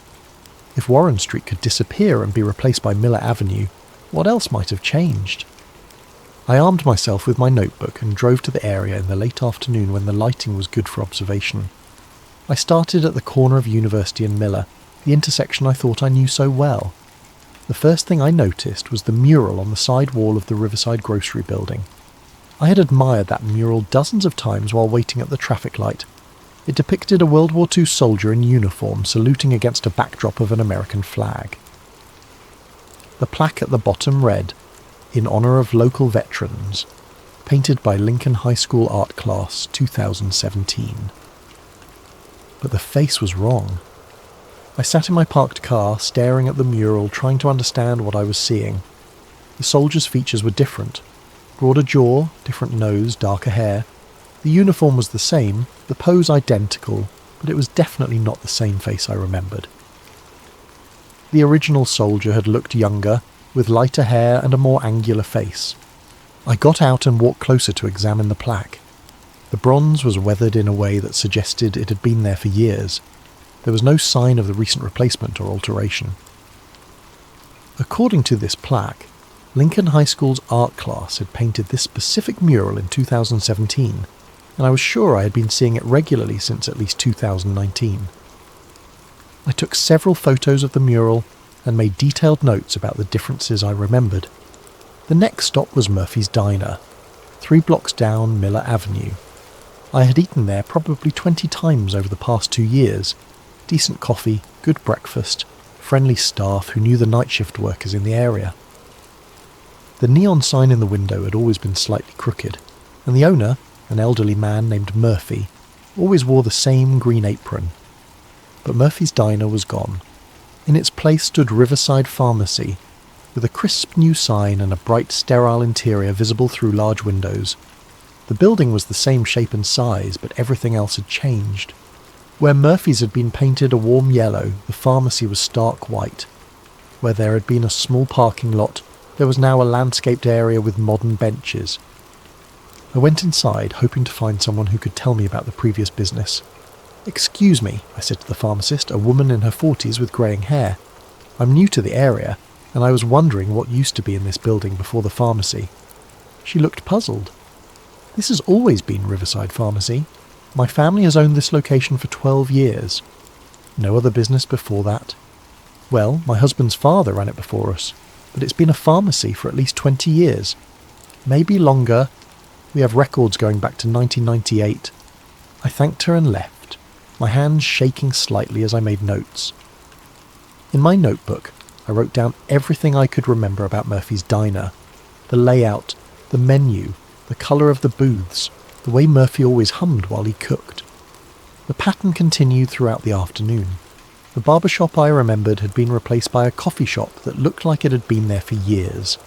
a vacant lot where I was sure there had been a small apartment building now contained a well-established community garden with mature plants. Most disturbing, the people I talked to didn't just disagree with my memories, they seemed genuinely confused by my questions, as if I was asking about places that had never existed. By late afternoon, I had documented 7 significant discrepancies between what I remembered and what currently existed. In each case, the current version looked authentic and established. Not like recent changes or replacements. I decided to try a different approach. There was a used bookstore on Oak Street that specialised in local history and ephemera. If changes had been made to the neighbourhood, there might be some record of what had been there before. Paperback Paradise was exactly as I remembered it. Dusty, cramped, with towers of books reaching toward the ceiling, and narrow aisles that barely allowed one person to pass. The owner, an elderly woman named Mrs. Henderson, was sorting through a box of old magazines behind the counter. "I'm looking for anything about the university district," I told her. "Old photos, newspapers, anything that might show what the neighbourhood looked like in the past few years. Any particular time period? Actually, I'm most interested in very recent history, like 2019 to now. I'm trying to track some changes in the area." She directed me to a section near the back where she kept local newspapers and university publications. I spent an hour going through issues of the student newspaper, looking for any mention of Murphy's Diner, Warren Street, or the other places I remembered. In a stack of community newsletters from 2020, I found something that made my pulse quicken. There was a small classified ad that read, "Murphy's Diner closing after 15 years. Thanks to all our loyal customers. Final day, March 15th, 2020. I stared at the ad, reading it over and over. Here was proof that Murphy's Diner had existed, that I wasn't imagining things.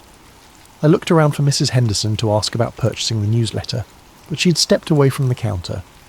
While I waited for her to return, I continued searching through the papers. In a university newsletter from 2019, I found a small article about a community art project that mentioned the Warren Street Mural Renovation Project.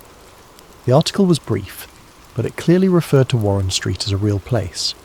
I gathered both publications and brought them to the counter, but Mrs. Henderson was still nowhere to be seen. After waiting for several minutes, I heard voices coming from the back room, Mrs. Henderson talking to someone in low, urgent tones. "I'll be right with you," she called out. But something about her tone had changed. When she emerged from the back room a few minutes later, she looked flustered and avoided making eye contact. "I'm sorry, but we're closing early today," she said. "Family emergency." "I just wanted to buy these 2 newsletters," I said, holding up the publications with the Murphy's Diner ad and the Warren Street reference. She glanced at the papers in my hand and her expression became even more uncomfortable.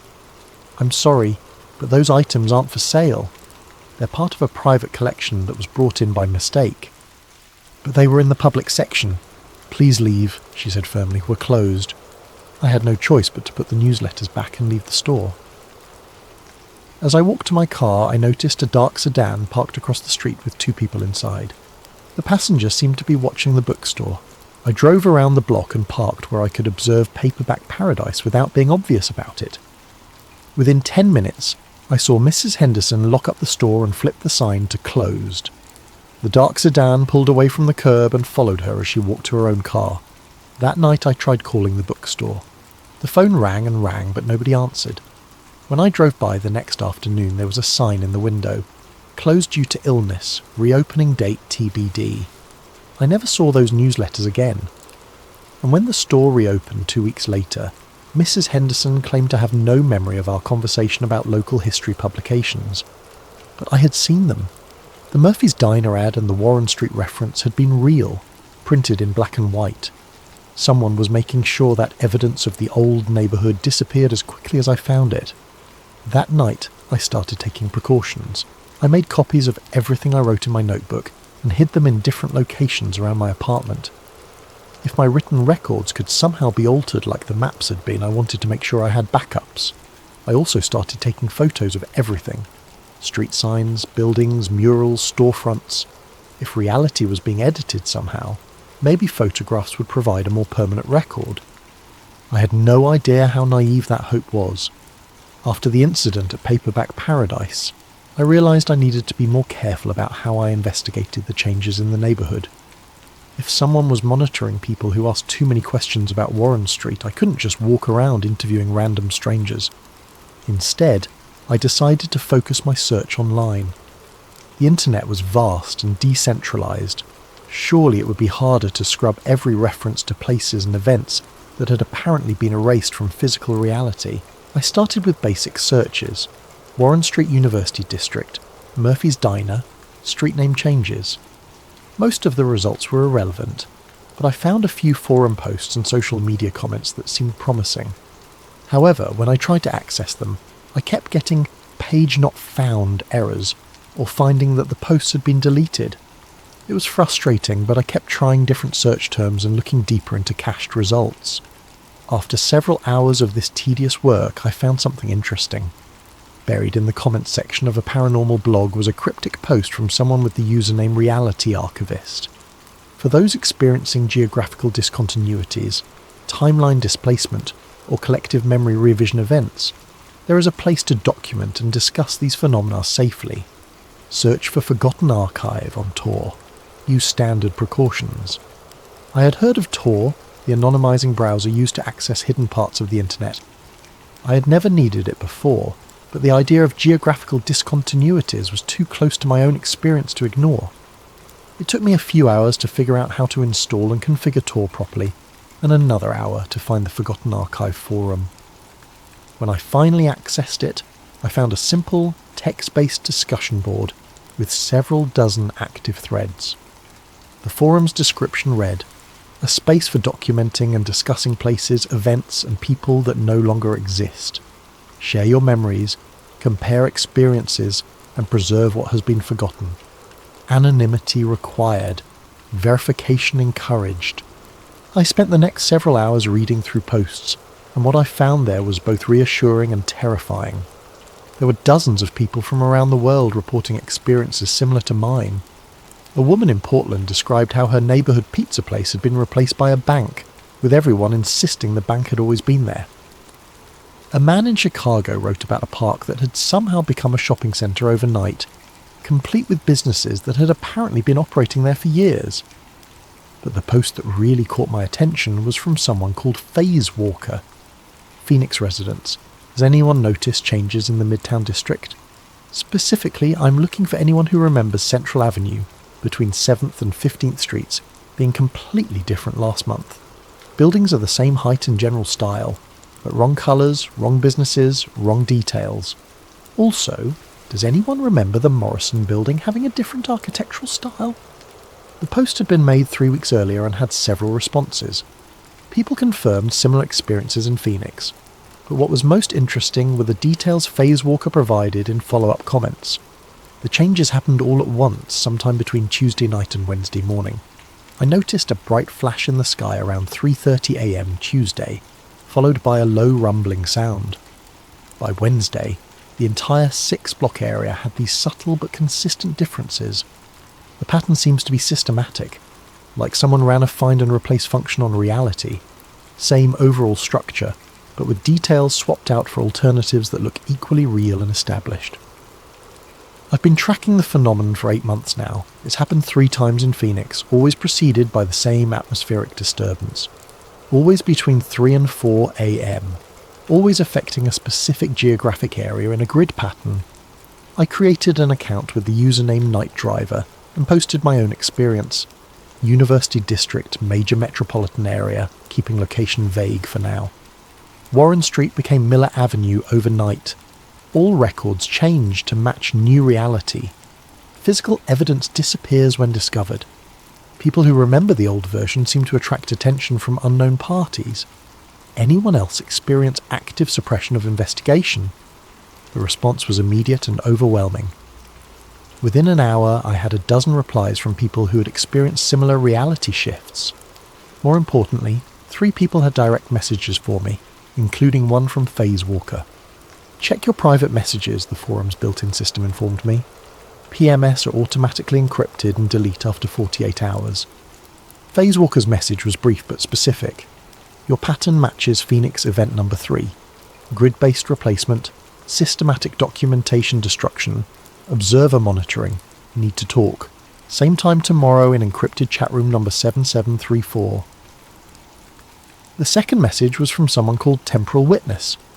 If you're experiencing active suppression, you're past the point of casual observation. They know you remember. Be careful what you search for online from now on. The third was from Grid Theory. The university district changes you describe match predicted coordinates from the projection model. If you're willing to help with documentation, there may be a way to predict the next event. I spent the rest of the night reading everything I could find on the forum. The more I read, the more convinced I became that what I was experiencing wasn't unique or isolated. There was a pattern here, a systematic process of reality alteration that was affecting people around the world. The forum users had developed their own terminology and theories. Reality shifts, sudden changes to physical locations that appeared to have always been that way, memory islands. People who retained memories of the pre-shift reality, evidence decay, the tendency for physical proof of old reality to disappear or be altered, grid events, reality shifts that followed systematic patterns across urban areas, adjustment teams, mysterious groups that seemed to monitor and suppress investigation. The most disturbing thread was titled Disappeared Observers. It contained reports of people who had been actively investigating reality shifts and had subsequently vanished entirely. In some cases, family members and friends claimed no memory of the missing person ever existing. One post from Archive Keeper read, "Toronto Mapper has been offline for 3 weeks. Checked with contacts in the city. No record of anyone by his real name at his last known address. Employer claims no one by that name ever worked there. His entire identity appears to have been edited out of the system." I closed the laptop and sat in my dark living room trying to process what I had learned. If the forum users were right, I wasn't just dealing with some local phenomenon or personal delusion.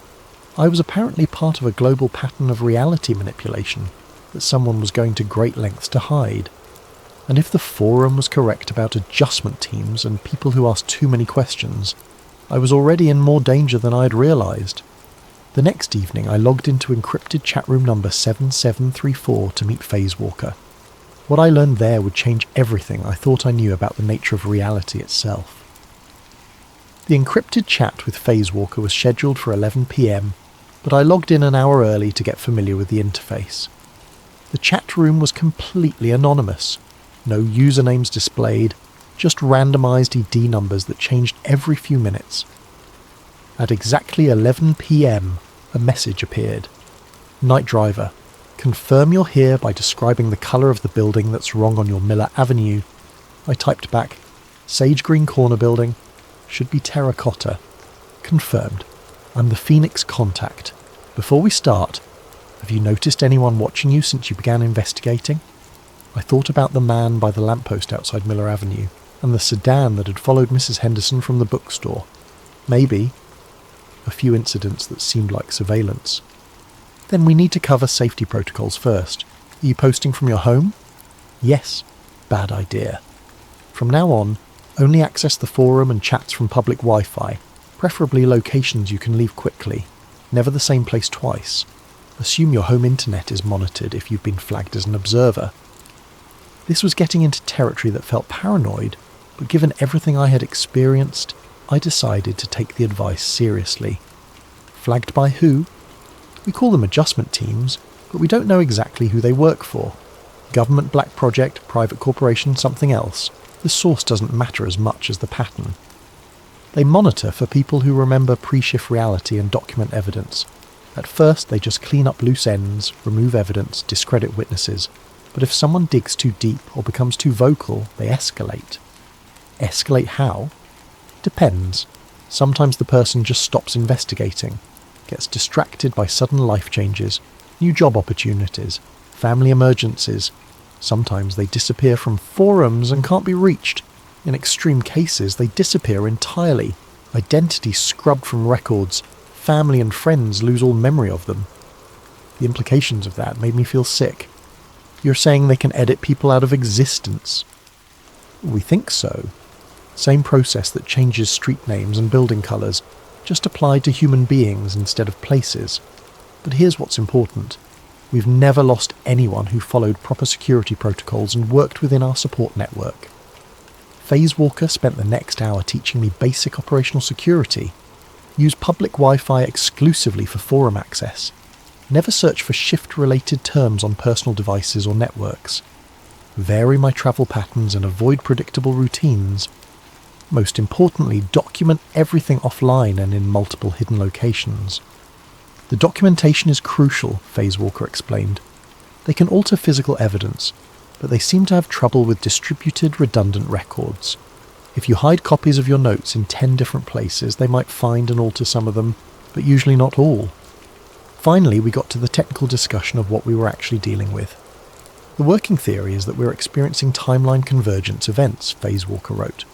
Imagine two almost identical realities running parallel to each other. Same basic structure, same historical events, but small differences in details. Street names, building colours, business locations, individual faces. You're saying there are multiple versions of reality? Multiple versions, yes, but usually kept separate by what physicists call quantum decoherence. Think of it like radio stations. They exist simultaneously, but you can only tune into one at a time. Something is causing these reality streams to merge, with one version overwriting the other. What could cause something like that? High-energy particle experiments, electromagnetic anomalies, possibly even certain astronomical events. The forum has been tracking correlations between shifts and activities at research facilities, but the data is incomplete. Phase Walker sent me a file containing maps and timelines of documented reality shifts from around the world. The patterns were striking, events clustered around major universities and research facilities, with timing that suggested coordination or a spreading effect. Phoenix has a major particle physics lab 30 miles south of the city, Phase Walker noted. Every shift event here has occurred within 72 hours of high-energy experiments.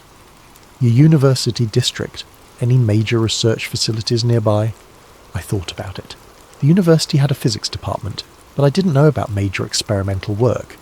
However, about 20 miles northwest of the city was Brookhaven Research Institute, a private facility that did contract work for the government.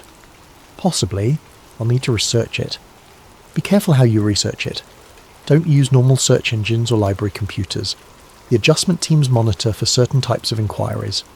We agreed to meet again in 3 days, same time, same protocol. Phase Walker gave me a list of specific things to document: any unusual atmospheric phenomena, timing of changes, geographic patterns, and especially any signs of surveillance. One more thing, Phase Walker added before signing off. If you see a bright flash in the sky followed by low-frequency rumbling, that's the signature of an active shift event. You'll have maybe 6 hours before the changes lock in. That's your window to document everything you can about the pre-shift reality. The next day, I implemented the new security protocols. I found a different coffee shop with public Wi-Fi and spent an hour researching Brookhaven Research Institute. What I found was concerning. Brookhaven specialised in advanced particle physics research with applications for national security. Their website was deliberately vague, but academic papers referenced work on quantum field manipulation and dimensional interface studies. Most significantly, their experimental schedule showed high-energy runs every Tuesday and Friday night between 2 and 5 a.m. Warren Street had become Miller Avenue on a Wednesday morning. The last high-energy run at Brookhaven had been Tuesday night, 2 to 5 a.m. I started paying attention to details I'd previously ignored. On Friday afternoon, I positioned myself in the Miller Avenue area with my notebook and camera, planning to monitor the area through the night. At 11 p.m. I noticed the first watcher. He was sitting in a car parked at the far end of the street, positioned to have a clear view of the entire block. Middle-aged, wearing dark clothes, professional demeanour. He wasn't trying to hide his presence, but he wasn't obvious about surveillance either. At midnight, a second watcher appeared on foot, casually strolling through the area but lingering near streetlights and stopping frequently to check his phone. At 1 a.m, a van with tinted windows parked near the corner intersection. By 2 a.m, there were at least 5 people in the area who seemed to be conducting some kind of coordinated observation. They weren't focused on me specifically. They seemed to be monitoring the entire neighbourhood. At 3:17 a.m, I saw the flash. It started as a bright point of light in the northwestern sky, roughly in the direction of Brookhaven Research Institute. The light expanded rapidly, not like an explosion, but more like a ripple spreading across the sky. For about 3 seconds, the entire northwestern horizon was illuminated with an eerie blue-white glow. Then came the sound, a deep thrumming rumble that seemed to come from underground rather than the sky. It was felt as much as heard, a vibration that made car alarms start going off throughout the neighbourhood. The watchers immediately became more active. I saw them talking into radios and checking devices that looked more sophisticated than cell phones. The van started its engine. I spent the next hour documenting everything I could see in the area, taking photos and writing detailed descriptions. At first, nothing seemed different, but around 5 a.m, I noticed subtle changes beginning to appear. The streetlight on the corner flickered and went out. When it came back on a few minutes later, it was a different style, same height and position, but with a more modern LED fixture instead of the old sodium vapour lamp. The stop sign at the intersection looked slightly different. The red was a shade deeper, and the reflective strips were positioned differently. Most unsettling, when I looked back at photos I'd taken just 2 hours earlier, some of them showed these new versions instead of what I remembered photographing. By dawn, the watchers had disappeared. I drove home, my hands shaking as I realised I had just witnessed a reality shift in progress. That afternoon, I returned to Miller Avenue to document the full extent of the changes. The differences were subtle but consistent. Paint colours slightly different, business signs in new fonts, even the memorial plaque in the park had been altered.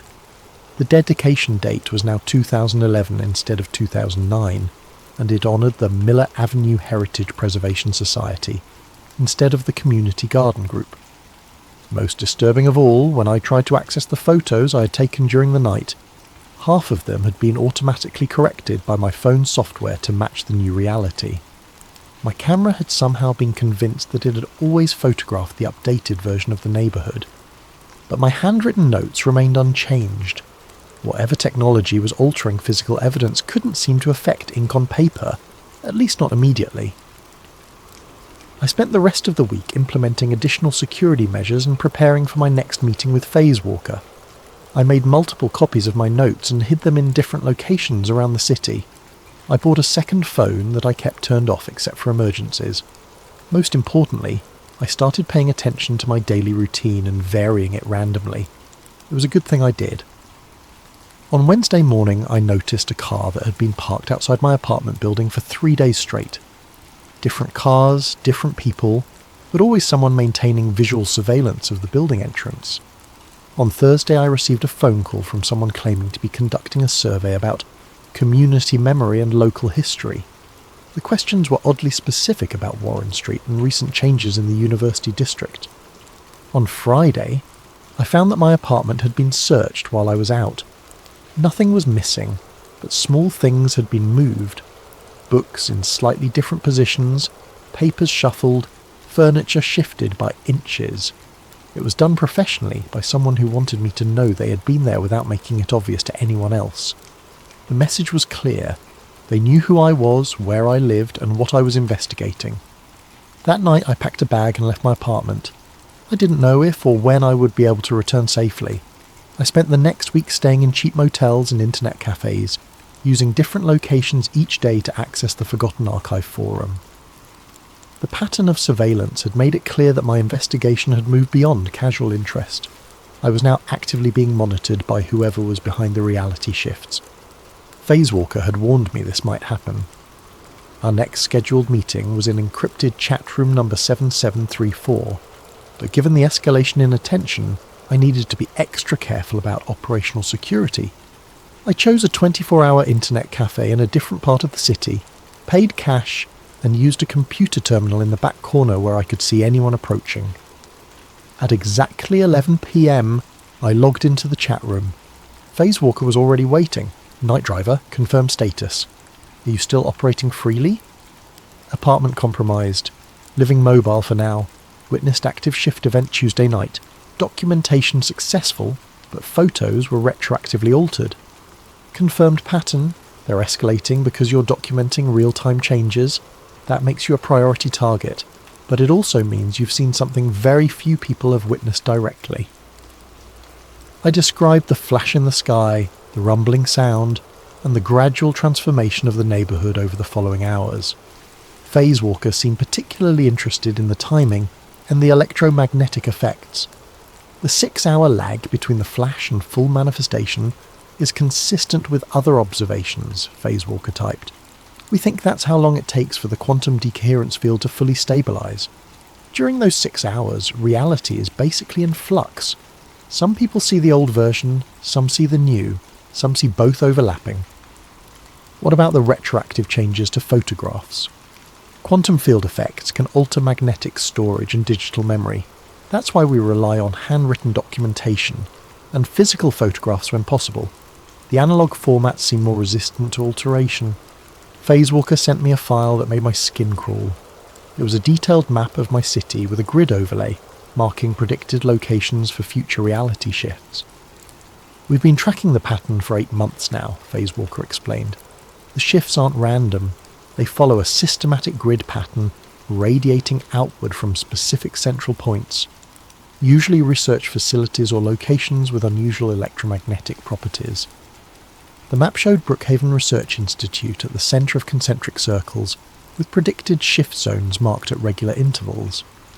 The university district where I had witnessed the Warren Street change was in the second ring. According to the projection, the next affected area would be the downtown financial district, approximately 3 miles southeast of Brookhaven. When? I typed. If the pattern holds, next Tuesday night. The high-energy experiments at Brookhaven run on a regular schedule, and each cycle seems to push the effect field a little further outward. I studied the map more carefully. The grid was precise, almost mechanical in its layout.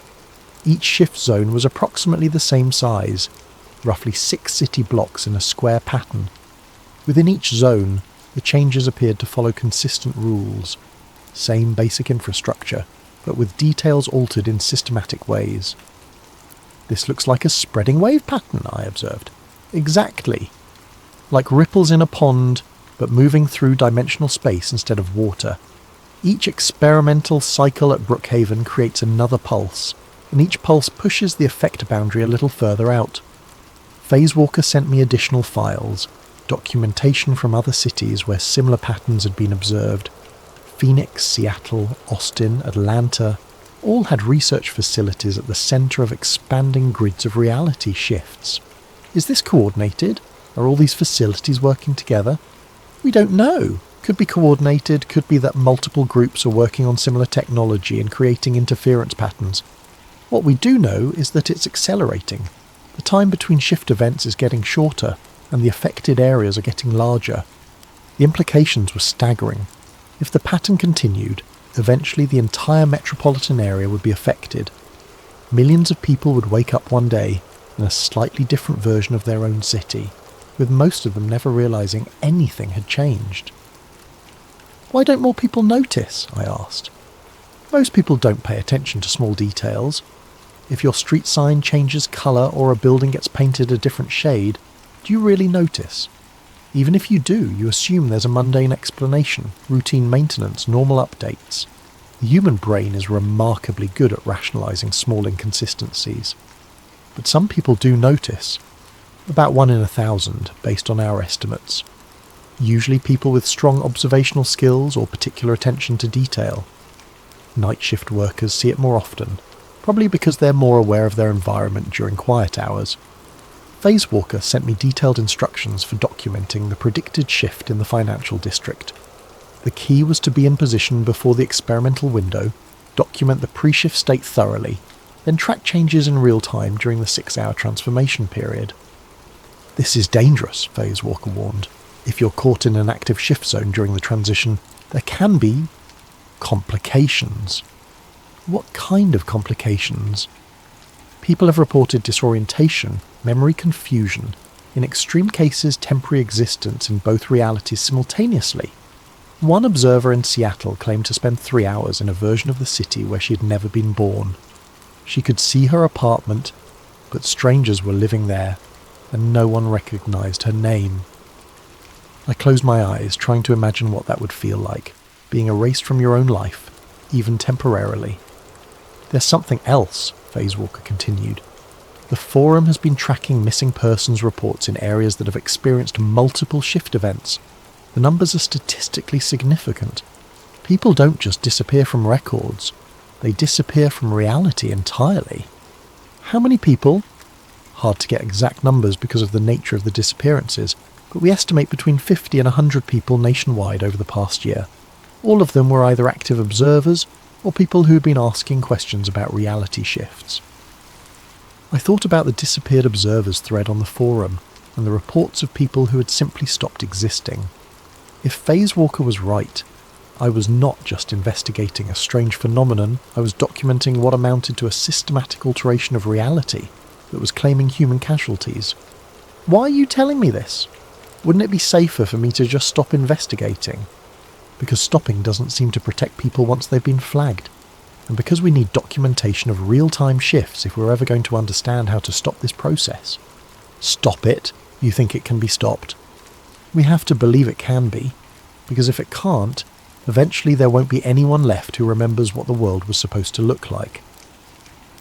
We arranged to meet again after the predicted financial district shift. Phase Walker would monitor from Phoenix while I documented locally, and we would compare observations to refine the prediction model. Before signing off, Phase Walker gave me one final piece of advice. If you're going to do this, you need to accept that you might not be able to return to your normal life. Once you've seen reality change in real time, once you've documented evidence of systematic alteration, you become part of a very small group of people who know what's really happening. That knowledge comes with a price. I logged off and sat in the internet cafe for a long time, staring at the map of predicted shift zones. My apartment was in the 5th ring out from Brookhaven. If the pattern continued, my own neighbourhood would be affected within a few months. I could try to return to my normal life, pretend I'd never noticed anything unusual, hope that ignorance would protect me. But I had already seen too much, asked too many questions, attracted too much attention, and somewhere in the back of my mind a terrible thought was forming. What if this had happened before? What if the reality I thought of as normal was actually the result of previous shift events, and I was just now becoming aware of an ongoing process that had been altering the world for years? What if the life I remembered was already gone, and I was just a memory island floating in someone else's version of reality? The financial district shift was scheduled for Tuesday night, but on Monday afternoon I received an encrypted message through the forum's private messaging system. It wasn't from Phase Walker. The sender was identified as Dr_Cassandra_Mills, with a verification code I didn't recognise. Night Driver, I know you don't know me, but I've been following your documentation work through mutual contacts. I have information about the source of the reality shifts that could help your investigation. If you're willing to meet in person, I can explain what's really happening and why. I understand the risks of face-to-face contact, but some things can't be communicated safely through digital channels. The message included detailed instructions for a meeting location, a 24-hour diner in an industrial area about 15 miles from downtown, and specific security protocols. The sender claimed to be a former researcher at Brookhaven Institute who had left the project after discovering the true scope of what they were attempting. Every instinct told me this was dangerous. Phase Walker had warned me about trusting unknown contacts, and meeting someone in person violated every security protocol I had learned. But the possibility of getting inside information about Brookhaven was too valuable to ignore. I spent Monday night researching the meeting location and planning multiple escape routes. The diner was isolated but had good visibility in all directions. There were several ways to approach and leave the area without being trapped. Most importantly, it was far enough from Brookhaven that it shouldn't be affected by Tuesday night's predicted shift event. At 2 a.m. Tuesday morning, I drove to the meeting location. The diner was exactly as described. A classic 1950s style establishment that looked like it catered to truck drivers and late shift workers. I arrived 30 minutes early and positioned myself at a corner booth where I could watch both the entrance and the parking lot. At exactly 2:30 a.m, a woman in her 40s entered the diner. She was tall, with greying brown hair and the kind of intense, intelligent eyes that suggested an academic background. She looked around the restaurant carefully before approaching my table. "You must be the rideshare driver," she said quietly. "I'm Cassandra Mills. Thank you for coming." She sat across from me and immediately began speaking in low, urgent tones. "I need to start by telling you that everything you've observed is real, but it's not what you think it is. The reality shifts aren't accidental side effects of particle physics experiments. They're the entire point of the project." "What do you mean?" "Brookhaven Institute isn't conducting pure research. They're working on a contract for a consortium of government agencies and private organisations. The goal is to develop technology for what they call reality optimization."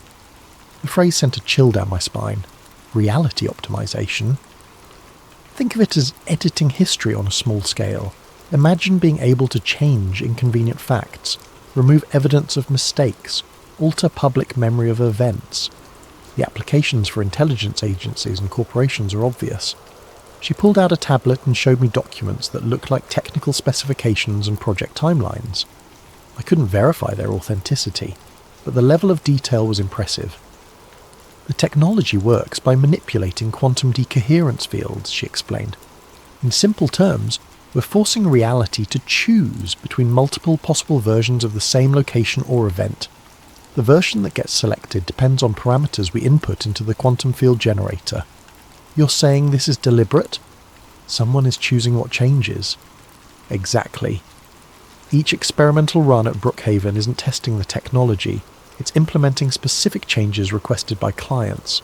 Warren Street became Miller Avenue because someone wanted that change made. But why? What's the point of changing a random street name? It's not random.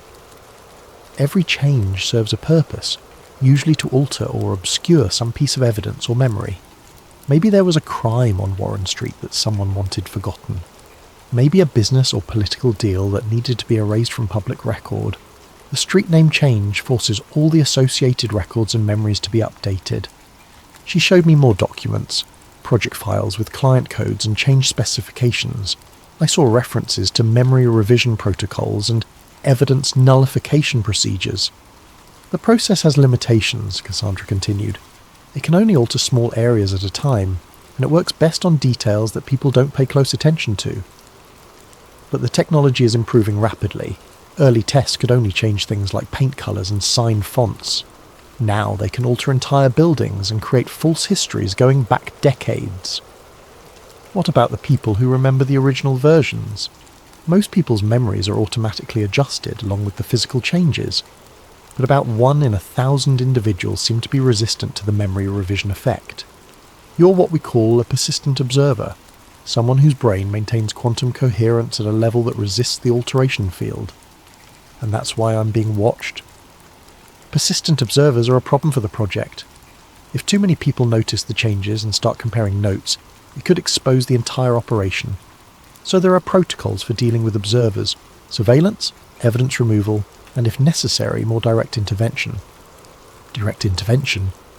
Cassandra's expression became grim. "The same technology that can edit buildings out of reality can be applied to people. Remove someone from the quantum field entirely, and it's as if they never existed. No body, no crime scene, no investigation, because no one remembers there was ever a person to disappear." The implications hit me like a physical blow. How many people? I don't have exact numbers, but I know it's been used at least a dozen times since the project became operational, always on persistent observers who are getting too close to the truth.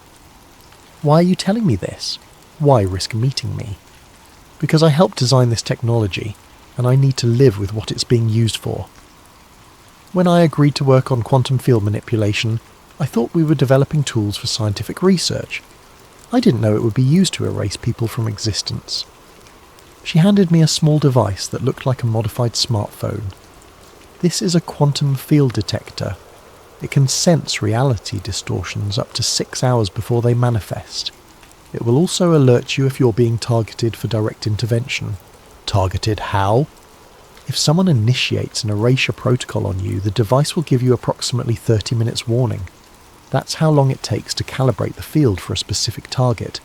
It might be enough time to get out of range." Out of range of what?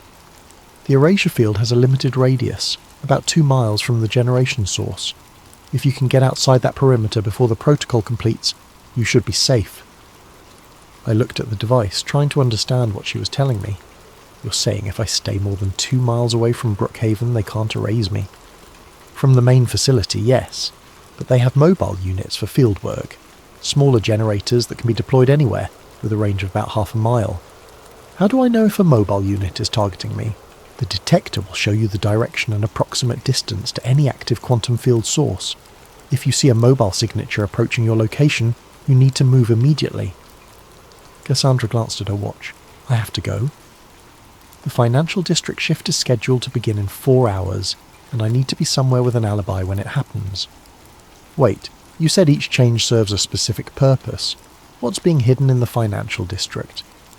I don't know the details, but the client code suggests it's related to banking records, probably erasing evidence of some financial irregularity or illegal transaction. After tonight, certain buildings, businesses or records will no longer exist, and no one will remember they ever did. She stood up to leave, then turned back one more time. One more thing. The project is expanding rapidly. The current schedule has shift events planned for 3 more cities this month, and the frequency is increasing. They're not just hiding individual crimes or mistakes anymore. I think they're preparing for something much larger. Like what? Like editing recent history on a massive scale.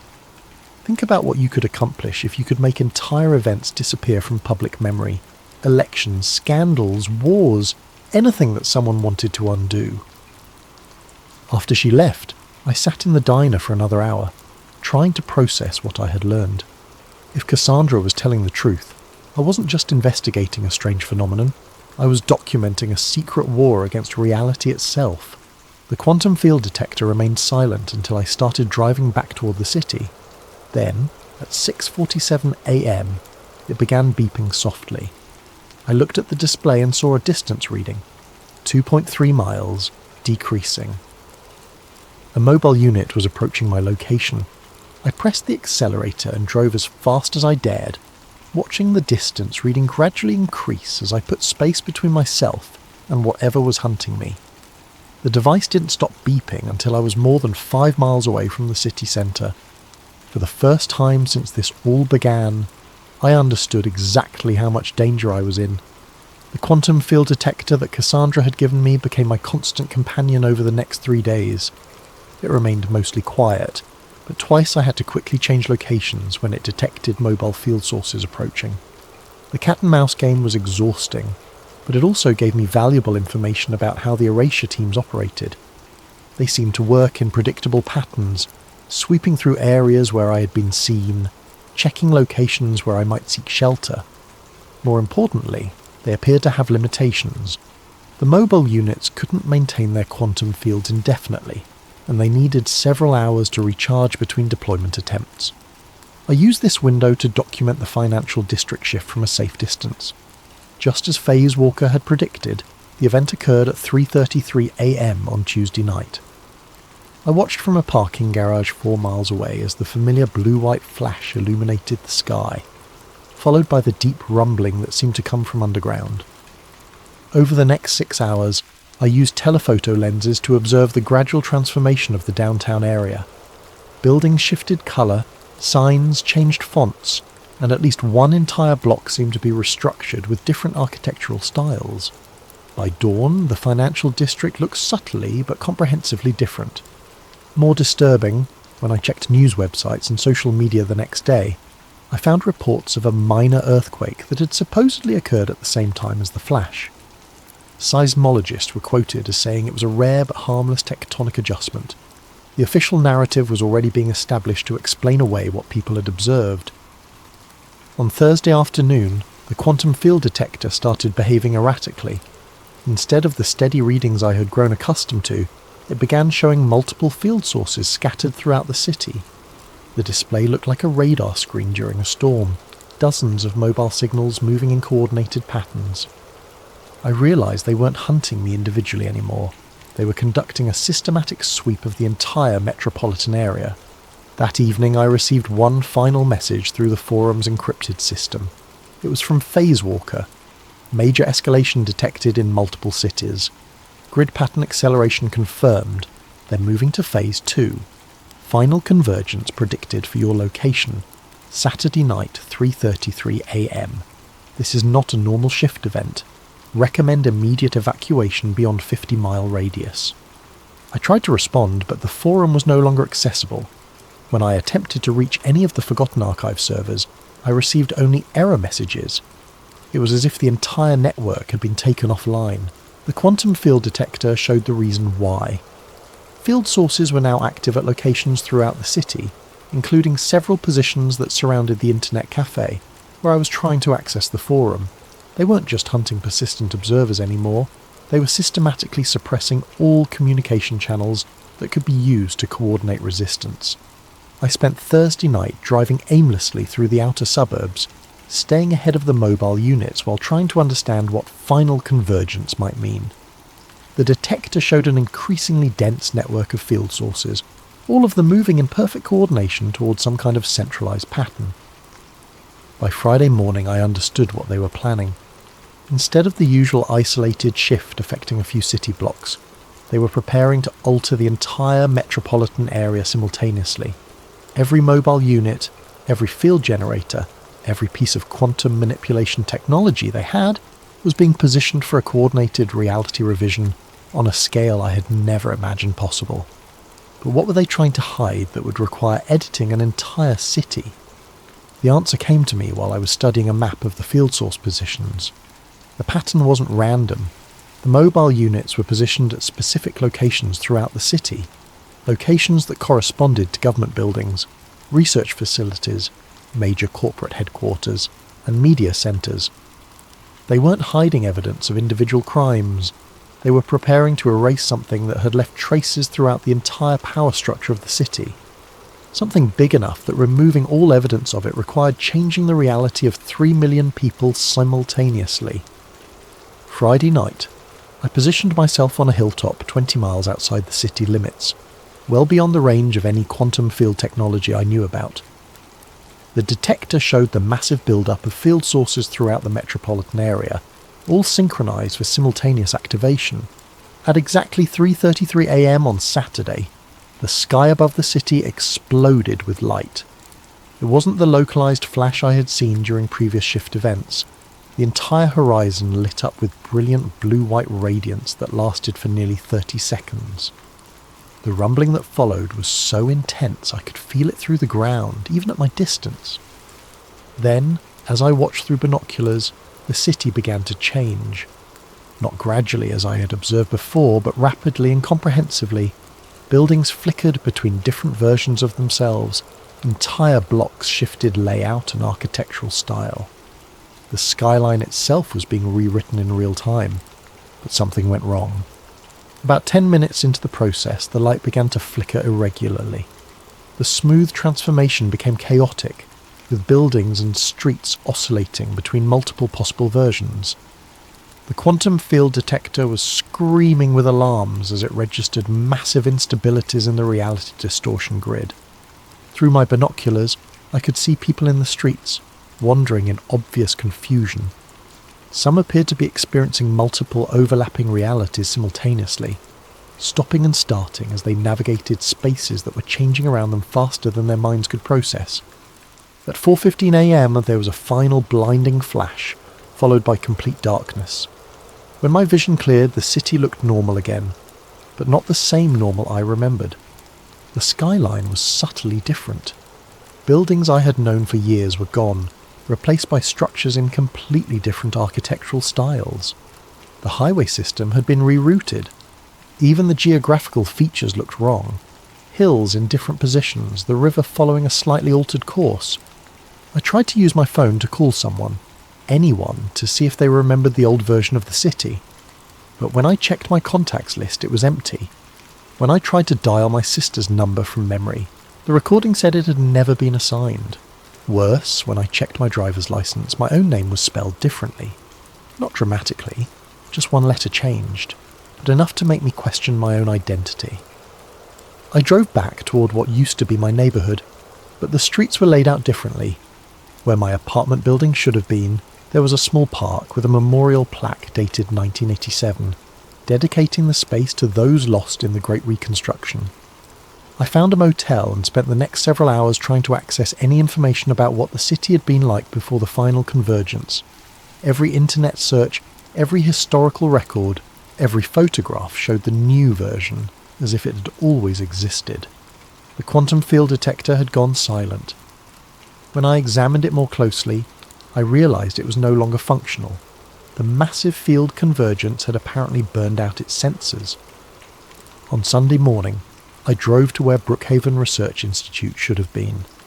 I found an empty field with a historical marker indicating that the land had been preserved as a natural habitat since 1962. There was no sign that any research facility had ever existed there.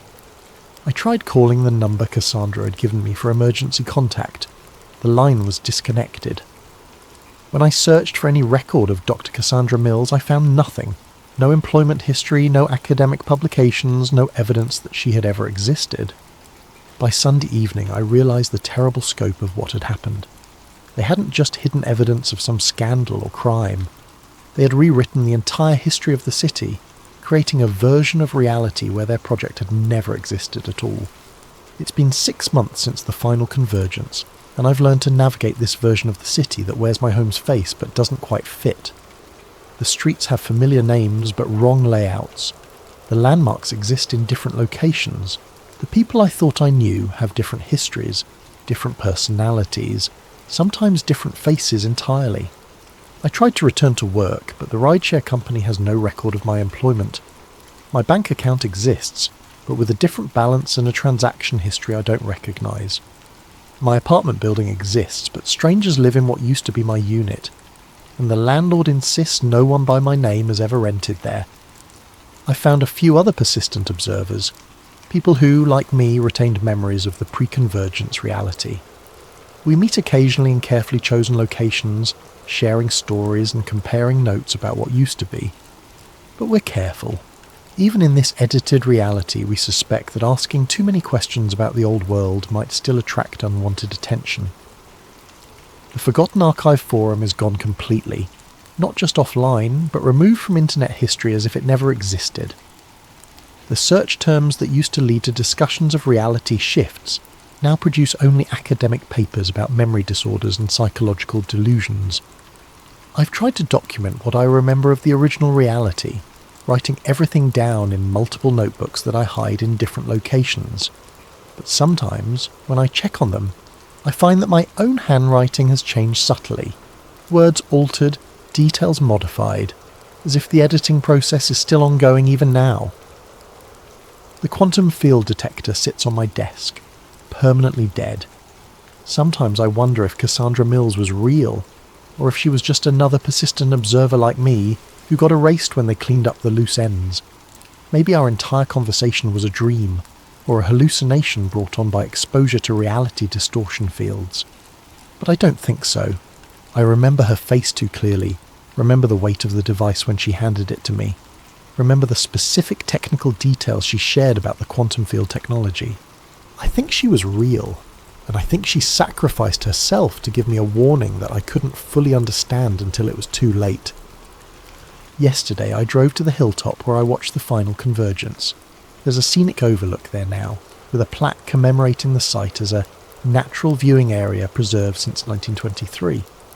But when I stood in the exact spot where I had witnessed the city being rewritten, I could swear I saw something that shouldn't have been there. For just a moment, in the corner of my vision, the skyline flickered. For less than a second, I saw the old version of the city, the buildings I remembered, the highway system I had driven for years, the landscape that matched my mental map of home. Then it was gone, and I was looking at this new version that everyone else believes has always been there. I don't know if what I saw was real or just my mind's desperate attempt to hold on to memories that are being systematically erased. But it gives me hope that somewhere, somehow, the original reality still exists. Maybe that's all I can do now, remember what was, and hope that memory itself is enough to keep the truth alive, even in a world that's been edited to deny it ever existed. I think Warren Street was just the first stitch to tear. Whatever world I came from, It's gone, and this one doesn't want me here. But I'm still here anyway, carrying the ghost of a reality that only a few dozen people remember. And as long as we remember, maybe it's not entirely lost. Maybe remembering is enough. Maybe remembering is all we have left.